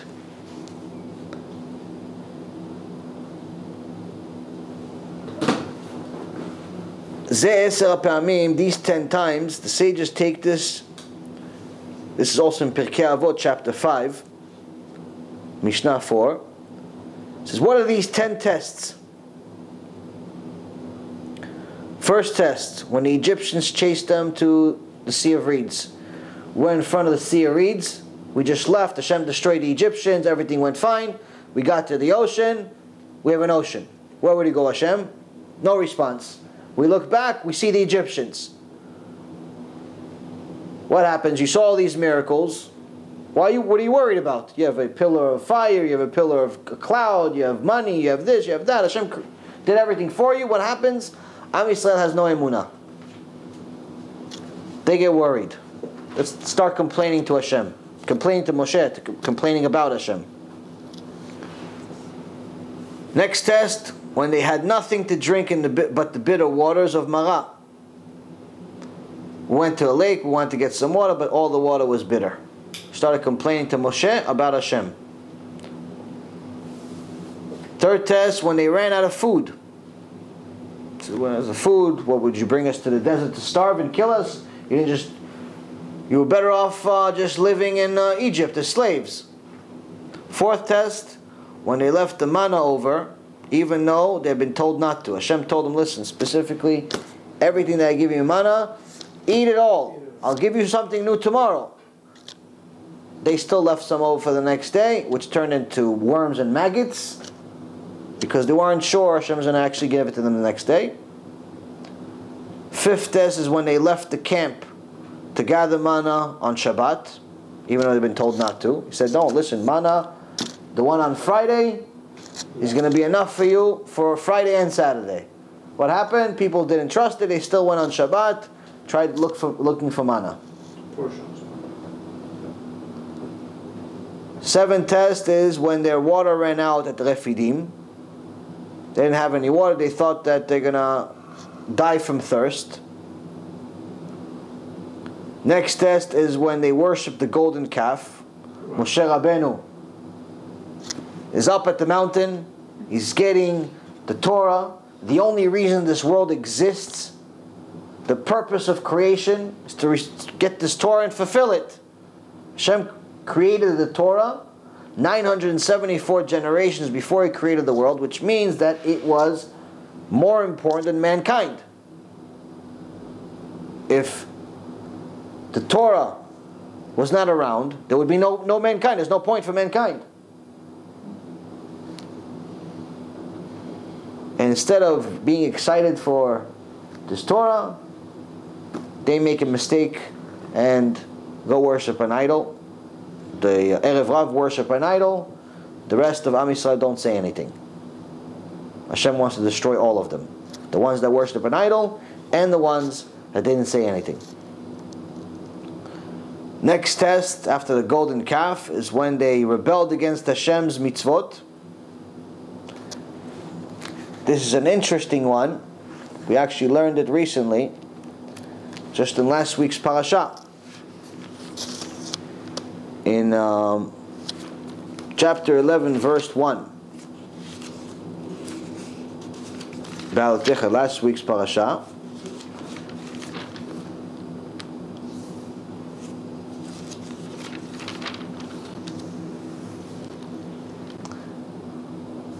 The people took to seeking complaints. It was evil in the ears of Hashem, and Hashem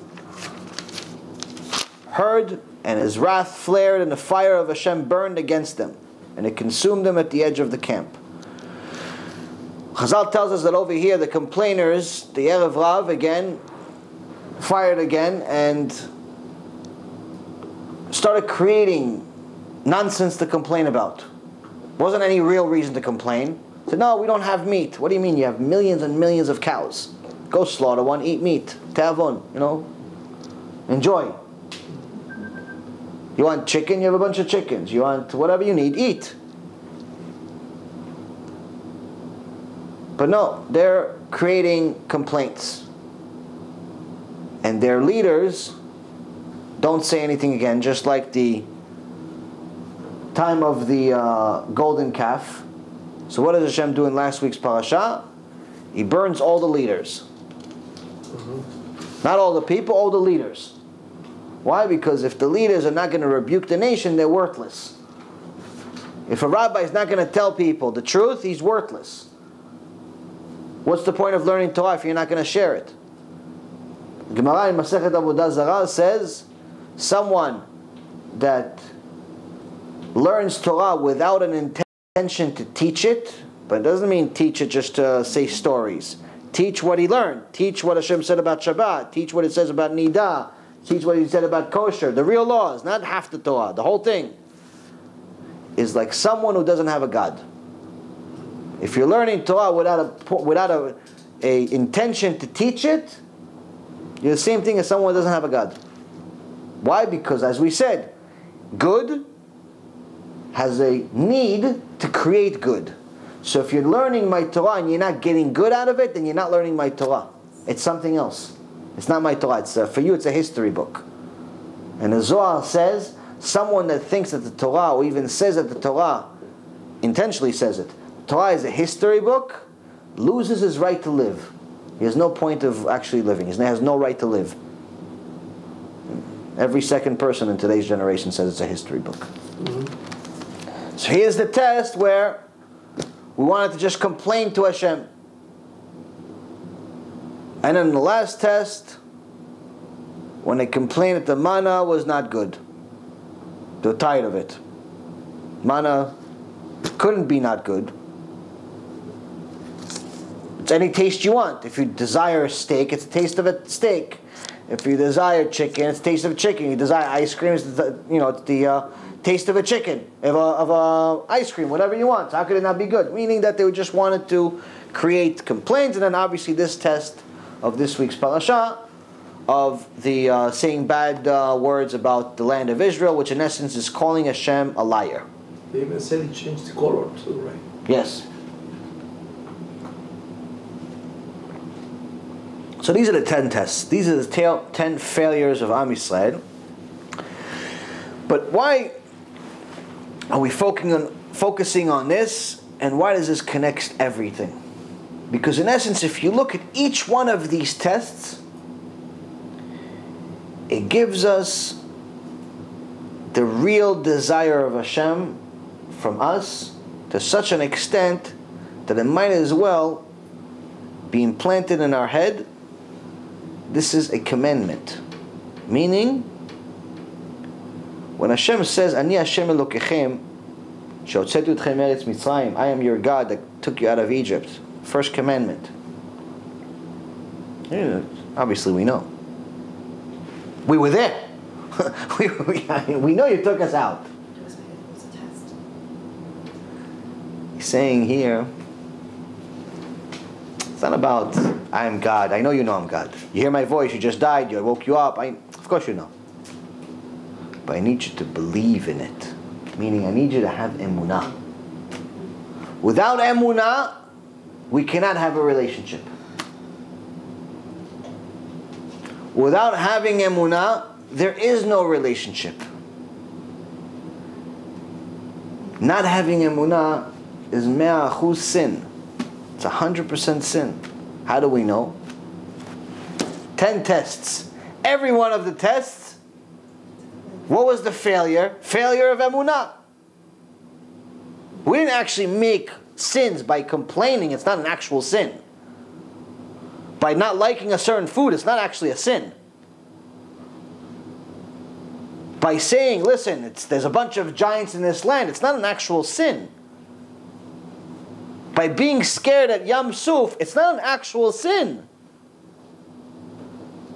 You're scared.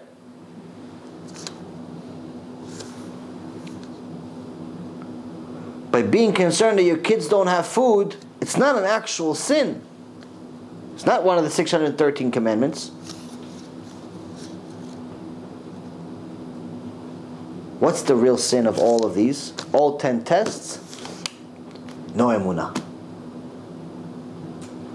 The only reason you were scared at Yam Suf is because you had no Emunah that I could do something. You had no Emunah that I'm bigger than the sea. I'm bigger than the Egyptians. Even after all, of the people of Eretz of Bnei Israel saw the miracles. In Egypt, you still had no emunah. Who had emunah? Nachshon ben Aminadav. Nachshon from the tribe of the son of Aminadav, the tribe of Judah. He had emunah. He went into the water until the water passed his nose, and that's when Hashem split the ocean. Why? He showed his emunah. Having emunah is not, I believe. Like a lot of non-religious people say, no, I believe in my heart. I believe in my heart. Me and Hashem are okay. No. Believing is meaningless. Believing means that you have to take action. Saying in your heart, throw it in the garbage. Send Hashem a postcard. It's worth probably more than you believing in your heart. You have to take action. Nachshon ben Aminadav showed his faith. Said Am Yisrael didn't. That was the first test. That was the first sin. That was the first provoking that they did against me. Took it offensively. Second one, they were concerned about the water. The water being bitter. Didn't he just show you a bunch of miracles in Egypt? Didn't he just split the ocean for you? Why, he can't? He doesn't have control over this little bit of water to turn it into something sweet? What is that? No emunah. Again, how does this affect us today? Thinking to ourselves that Hashem is limited. When people are sick, they pray to Hashem. Everybody's a tzaddik. You go to hospice centers, you go to cancer centers, everyone's religious. The same guy that was an atheist last week, he becomes religious all of a sudden. He prays to Hashem. It doesn't the same way that you're supposed to, but all of a sudden he's praying to Hashem because he has no choice. But the same guy in his business, no. Hashem put me in this world to work 7 days a week. No, he didn't put you in the work to work 7 days a week. He put you in this world to keep Shabbat. He put you in this world to fulfill the Torah. He put you in this world to do Kiddush Hashem, sanctify His name. Not to work 7 days a week. That's Chilul Hashem. That's Kfirayin Hashem. That's heresy against Hashem. That's a person that thinks Hashem is limited. Hashem is limited. Yeah, He created the world, they say. He created heaven. He spoke to Avraham. He spoke to Moses. Yeah, all those wonderful stories. But He could do all of those things except my parnasah. My parnasah, I have to work for it. My parnasah, I have to work for it. Like this one woman calls me. She says, listen, I can't find a zivug. Can't find somebody to be with, and I want to be with somebody. I want to get married. Okay, what mitzvot are you keeping? Virtually nothing. Virtually nothing. Like half of Shabbat, sometimes yes, sometimes no. Kosher, but only in the house. When we go out, we eat whatever. So pretty much nothing. Then I ask, okay, why would Hashem do anything for you? You should be grateful you're still alive, Bechlal. Grateful you're alive, that He didn't kill you already. You're violating all these sins.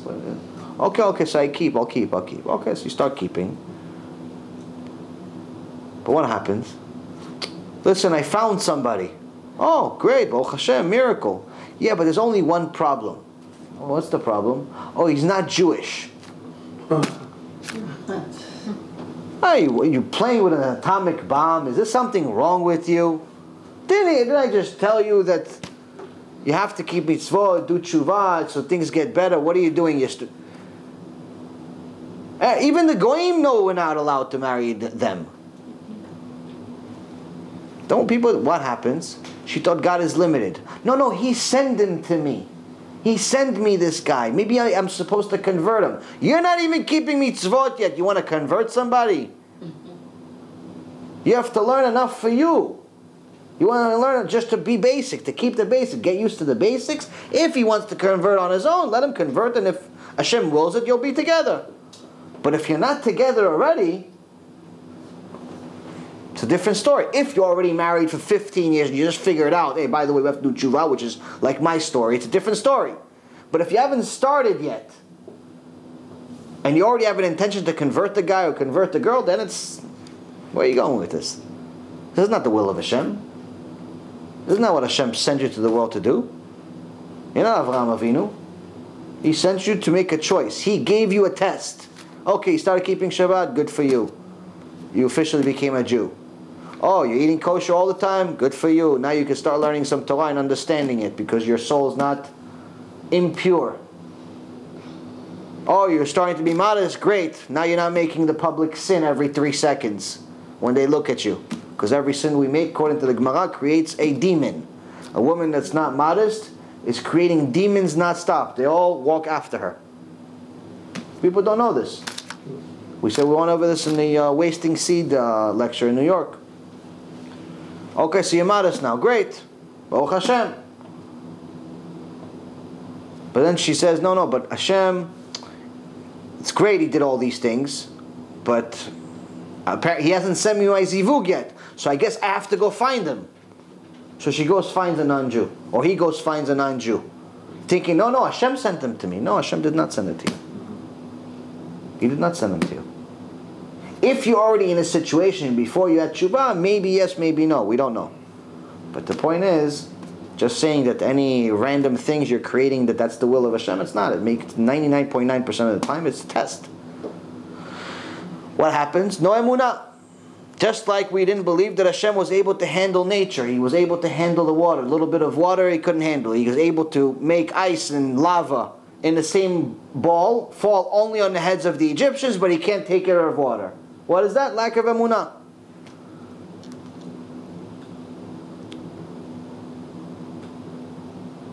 Next test is we ran out of food again. Hashem fed you every single day. You have cattle. You have everything you possibly need. Food's going to come to you from Shamayim. What are you complaining about? Stop complaining for no reason. Think about it this way. If you had a meeting with Leavdil, making a huge difference, but a king in the real world, in this world, the fake world actually, that we live in right now, king, billionaire, control, and so on. Imagine somebody's meeting this king. You have to wait 2 years to finally have a meeting with this king. And the guy says, you know what? Yeah, king, thank you for meeting me. Oh, okay, so how can I help you? The guy says, oh, you know what? I just need one thing. Oh, sure. Well, that's the point. You waited 2 years for the meeting. What do you need, my son? What do you need? I just need you to tell the Gabbai at the Beit Knesset to put the nail back in the wall next to my seat. King looks at him and says, what? What nail? What do you want to this nail? No, that's all I want, king. I just want you to put the nail back in the wall next to my seat. Why? What do you care about this nail? He goes, no, there used to be a nail in the wall, and I could scratch my back, I could scratch my shoulders, I could scratch my lower back, but there's a spot in my back that I can't reach. And there used to be a nail on the wall, and I would scratch my back. But then the nail fell off, and I wanted to put a new one, but the Gabbai won't let me. But if you tell him, king, you tell him, your highness, he'll put it back. And the king says, that's all you want in the world? He goes, yeah, that's all I want. That's us. That's us every day. What do? We have an opportunity to meet Hashem. Every day you pray, you have an opportunity to talk to Hashem. Every day you learn Torah, you have an opportunity to meet Hashem. Every day you have an opportunity to talk to Hashem, the King of all kings, the creator of all creations. What do we ask for? Oh, Hashem, listen, I hope I get to work on time. All right, fine. It's good to ask for Hashem for every little thing. But what about, listen, Hashem, make me connected to you, make me understand the purpose of life. If you're already going to talk to Hashem, ask for something big, something meaningful. Let me understand why I'm even in this world. Let me fulfill my mission. Let me be the one that actually sanctifies your name in a world full of garbage. Let me do something. Let me be a little mini Moshe Rabbeinu or something. Let me do something. Let me be the one that actually is a leader. Give me the strength to say the truth when no one wants to say the truth and I'm surrounded by liars. Give me the strength, Hashem. Okay, don't ask him for a nail. Okay, you want to ask for the nail? Ask for the nail. If you're crazy, you want the nail, take the nail. But at the same, you have a meeting with Hashem, ask for something big already. Do something significant in the world. And that's the problem. What are we complaining? We're complaining about food. Complaining about food. Hashem is giving you, destroy the biggest civilization in the world. You're worried about a little bit of food. He's going to kill you. He brought you all the way here just so he could starve you. It's pointless complaints. We complain to Hashem about nonsense all the time. We never ask ourselves, what's the good in what's happening to me right now? About those people that they were really religious, those people that were complaining, were they religious? Were they keeping the mitzvahs? At that point, this is actually before we got the Torah, but in essence, they were going up the spiritual ladder from being in the 49th level of Tumah, 49th level of impurity in Egypt, that by the time they got to Mount Sinai, which is 50 days later, they were in the 49th level of Kedusha. They were the holiest people that ever lived. So they were going in the right direction. Whether they got there at this point or not, they were still okay. But still, Emunah is something, if you don't work on it, it'll never develop. Emunah is a muscle. It's a spiritual muscle. Someone wants to build muscles. They go to the gym. They lift weights. They go home. They look at themselves in the mirror. I remember that's what I used to do as a kid because I used to lift weights. You look at yourself in the mirror and you, oh wow, muscles are so big, because you think that's the most important thing in life. You have no clue what's going on in actual reality. And you see that your body is puffy. Now if you actually took a scan of your body, it'd be very scary. Why? Because the reason why it's puffy is because under the skin, the entire muscle is ripped. That's why it's puffy. That's why, for example, if someone gets, punched or gets hit somewhere, it becomes swollen. Why? Because everything under it broke. It ripped. What do you do when you work out? You rip your muscles. You rip. That's why they call somebody that's, very physically fit, ripped. Your muscles are always ripped. But in essence, everyone that wants to succeed knows that in working out, they know that they have to rip their muscles, which in essence is painful. But in order for them to grow, you have to rip them. In order for your emunah to grow, Hashem has to rip you. He has to get you to go through hardship. Your experience is either going to build your emunah or destroy it. It's up to you to decide what it does for you. Hashem is going to give it to you one way or another. You could either use your experience as pure suffering, where there's some people that if they have no emunah, everything to them is suffering. The kids crying, they're suffering from that. They're late to work, they're suffering from that. They arrive to work, they're suffering from that. Somebody talks to them a certain way and they don't like it, they're suffering from that. Everything they're suffering from. Whether it's good, bad, or indifferent, everything is a form of suffering for them. They're always miserable. Why? Because they don't believe there's an actual purpose for anything. Because they have no emunah. When you have no emunah, you have no connection to Hashem. Everything is a form of suffering. But when you start realizing that everything you do has a purpose, everything that Hashem puts in your path has a purpose, there's no more suffering. Oh, I guess Hashem, you start thinking of ideas. Why is Hashem doing this? I guess maybe I got a flat tire because Hashem is actually saving my life here. Because if I went the regular speed, chas v'shalom, I get into an accident that's probably ahead of me. Oh, Baruch Hashem, I didn't get this job because Hashem knows that the people that run this company are crooked. They're criminals. And if I come here, they're going to influence me. Just like the Rambam says, from next to them, they're going to influence me. And I'm going to become a Rasha myself. So Baruch Hashem, I didn't get this job.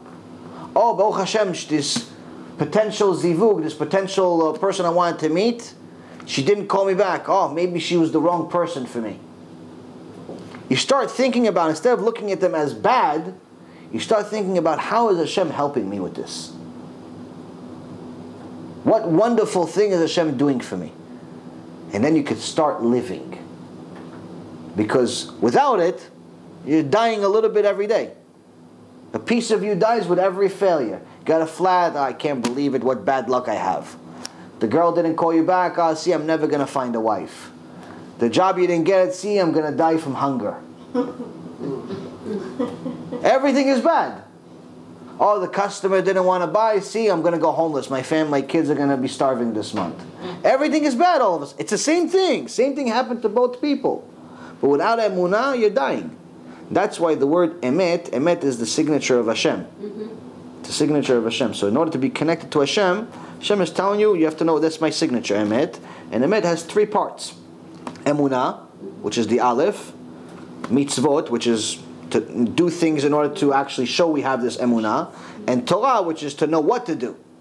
So that's the three letters. But if you take out the aleph, you take out the emunah, you only have mem taf, which spell the word met. What does met mean? Dead. Without emunah, you're dead. And that's the thing. So without emunah, everything for us is suffering. And if you're suffering already, you already feel like you're dying. This is what happens when we limit Hashem. When we say He can't change the water to sweet, we're limiting Hashem.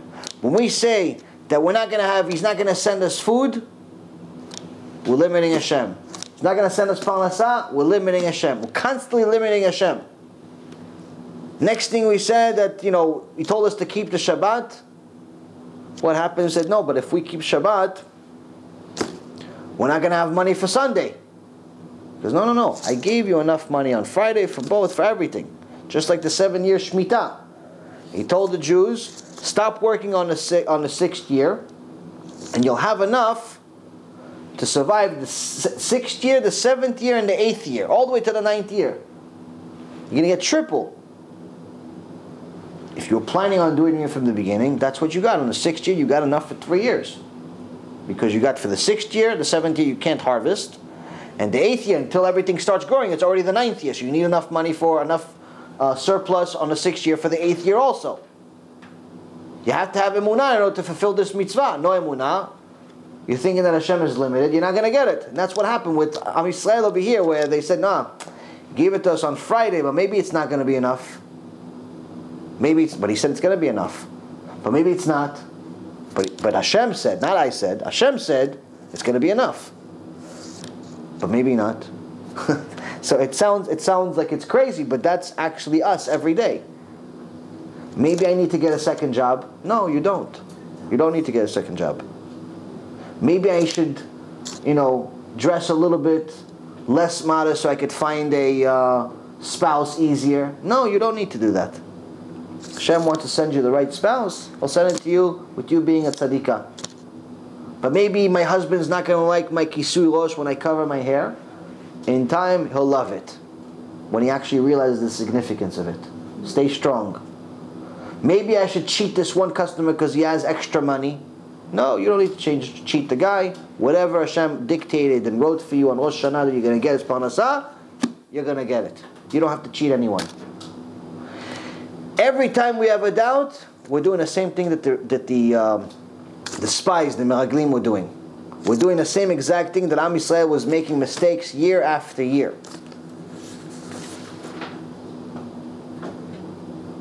Water ran out, same limitation of Hashem. Rebelling against the mitzvot of Hashem, complaining for no reason again, limiting our emunah in Hashem, again an emunah test. Every one of these tests, saying that Hashem can't beat these giants, limiting Hashem. In essence, what Hashem is telling us here is if you have no emunah in me, we have no real relationship. You believe in a different God, not the God of Am Yisrael. Because the God of Am Yisrael, the God of the Torah, He's not limited. Your God is limited. I'm not limited, He says. The one you believe in, yeah, He's limited. I don't think you should believe in Him either. Me, the creator of the world, I'm not limited. When you say I'm limited, you're making a sin. A very, very big sin. So much so to the point that a few of these sins and a few of these 10 tests, Hashem almost destroyed the entire people for it. For them to say, listen, there's a bunch of giants over there and grapes are big and so on, it's not really a sin. What's the sin? That they actually had no emunah in Hashem. And this is what obligates us. It obligates us to start looking at things differently. Start looking at your experiences as a reward. As something that's going to get you prepared for the ultimate test. The ultimate test of life. Without it, you're never going to be righteous. You're never going to be the guy that sanctifies Hashem's name. You're never going to be the woman that is the Kiddush Hashem that's walking around instead of the Chilul Hashem. You need these tests. And Hashem is sending you them every single day, just like He did them. He has this parasha written for us, not because He wants to write Lashon Hara about His own nation. He has this parasha so we can learn what not to do. Why? Because the only reason they did it is because they had no emunah. And here He's telling you, if you have no emunah, every single day there's almost no purpose for you to live. That's why I almost wanted to destroy them. But even after I forgave them, they continued with no emunah. And when you have no emunah, it's very easy for you to be a mechalel Shabbat. Very easy for you to be a mechalel Shabbat, because you don't really believe that I created the heaven and the earth 100%. You believe somebody else made it. Because if you believe that I created the heaven and the earth, then you'd also know that I'm not limited. So if you don't believe it, you don't have emunah, you'll have a hard time keeping Shabbat eventually. And if you don't keep Shabbat, same parasha says also, what is it? You're the same thing as the idol worshiper. To help all of you men that are less spiritual than women, I gave you a mitzvah. A woman can get to the heart of emunah through our prayer and tears. Very easy for a woman to develop emunah, because a woman is much more spiritual than a man. But a man, at the end of this parasha, he gives you a way to do it also. What is it? Mitzvah of tzitzit. Last paragraph of this parasha, chapter 15, verse 37, all the way until the end of parasha, verse 37 to 40. This is the second half of Kriyat Shema. ויאמר השם אל משה לאמור, דבר אל בני ישראל ואמרת עליהם ועשו להם ציצית על כנפי בגדיהם לדורותם ונתנו על הציצית הכנף פתית תכלת והיה לכם לציצית וראיתם אותו וזכרתם את כל מצוות השם ועשיתם אותם ולא תטורו אחרי לבבכם ואחרי עיניכם. Hashem said to Moses, speak to the children of Israel and say to them that they shall make themselves tzitzit on the corners of their garments throughout their generations. Meaning it's an eternal mitzvah, it's not just for now. And they shall place upon them a tzitzit of each corner, a thread of turquoise wool. Chazal says we know this turquoise color came from a chilazon, a certain bug or snail that its blood was blue. We no longer have this chilazon, so we no longer have the true authentic turquoise color that or tchelet, it's called in Hebrew, that we have in the Torah. So we're not obligated. This specific mitzvah of turquoise or tchelet is on hold. Sometimes you see people wearing a blue string on their tzitzit, but there's no saying whether it's the right one or wrong one. Either way, some people want to do it. You're not obligated to do it. But then he says, this specific mitzvah, what's it for? It shall constitute tzitzit for you. This is going to be a tzitzit for you, that you may see it and remember all the commandments of Hashem and perform them. So just to remind you, this tzitzit is to remind you I'm God. And if you know I'm God, you have to perform all my commandments. And not to explore after your heart or after your eyes, after which you stray. Why after your heart and after your eyes? Because your heart and your eyes are going to be the ones that lead you to sin. If instead of your mind you follow your heart, if instead of your feet moving forward you follow your eyes, you're only going to sin. And when you sin, the more you disconnect from Hashem. The more you disconnect from Hashem, the more impossible it becomes to be considered alive. Meaning you cannot have emunah and sin at the same time. The two contradict each other. If you have real emunah, it becomes more difficult to sin. If you have no emunah, it's very easy to sin because you don't really believe. So that's the most important part that we see here. Why? So how does he's saying to you, this tzitzit you're going to wear, the simple clothes that you're going to wear, first of all, you get a mitzvah every second you wear it. And second of all, it's the one that's going to remind you of me, remind you of me. And last but not least, it's your path to starting your Emunah journey. Because once you think of me all the time, because you're looking at your tzitzit, you're going to start connecting me to everything around you. Whether it's why the tree fell, or why the accident happened, or why you were late to work, or why you didn't make the same amount of money that you thought you were going to make, you're going to start connecting everything to me. And when you connect everything to me, that's the beginning of Emunah. Beginning of Emunah, then you're alive. Any questions?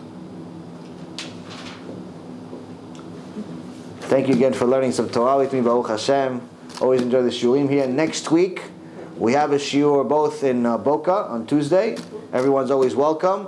And then Wednesday, we have a shiur in Aventura, the same place we did last time, the Lighthouse Project. But B'ezrat Hashem, last time it was a very good shiur. We had maybe like 60 people, but I think this time it'll probably be even more, maybe like 100 or so people. So definitely come. Baruch Hashem, the CDs are doing amazing. A lot of people already ran out. I'm waiting for the next order of CDs. And thank you for everyone that sponsored them, that's given them out. You have more people to give them out to, let me know please. It's one big rabbi, I said this in last night's shiur. One big rabbi in Jerusalem told me, you have to say this in your shiur. And personally I wouldn't say this if he didn't obligate me to do it. But he says you have to say this in your shiur. And because it seems like I'm trying to promote myself, even though I don't make any money from these CDs or anything. This is all for Am Yisrael. But he says you have to say this. He says what? He says, tell them, this is his words, tell them, he knows the material that's on these CDs. He says, tell them that anyone that sponsors these CDs, like sponsoring 1,000 of these CDs, they have to look at it in a way as if they're saving 1,000 souls from a place much worse than Auschwitz. Because these souls, without actually knowing what's on this CD, without knowing what Hashem is really telling us, they're lost. They're much lost. And I told him, yeah, but they have to get other CDs. He goes, no. You have the material. Tell them yours. So Baruch Hashem. Baruch Adonai Leolam. Amen ve'amen.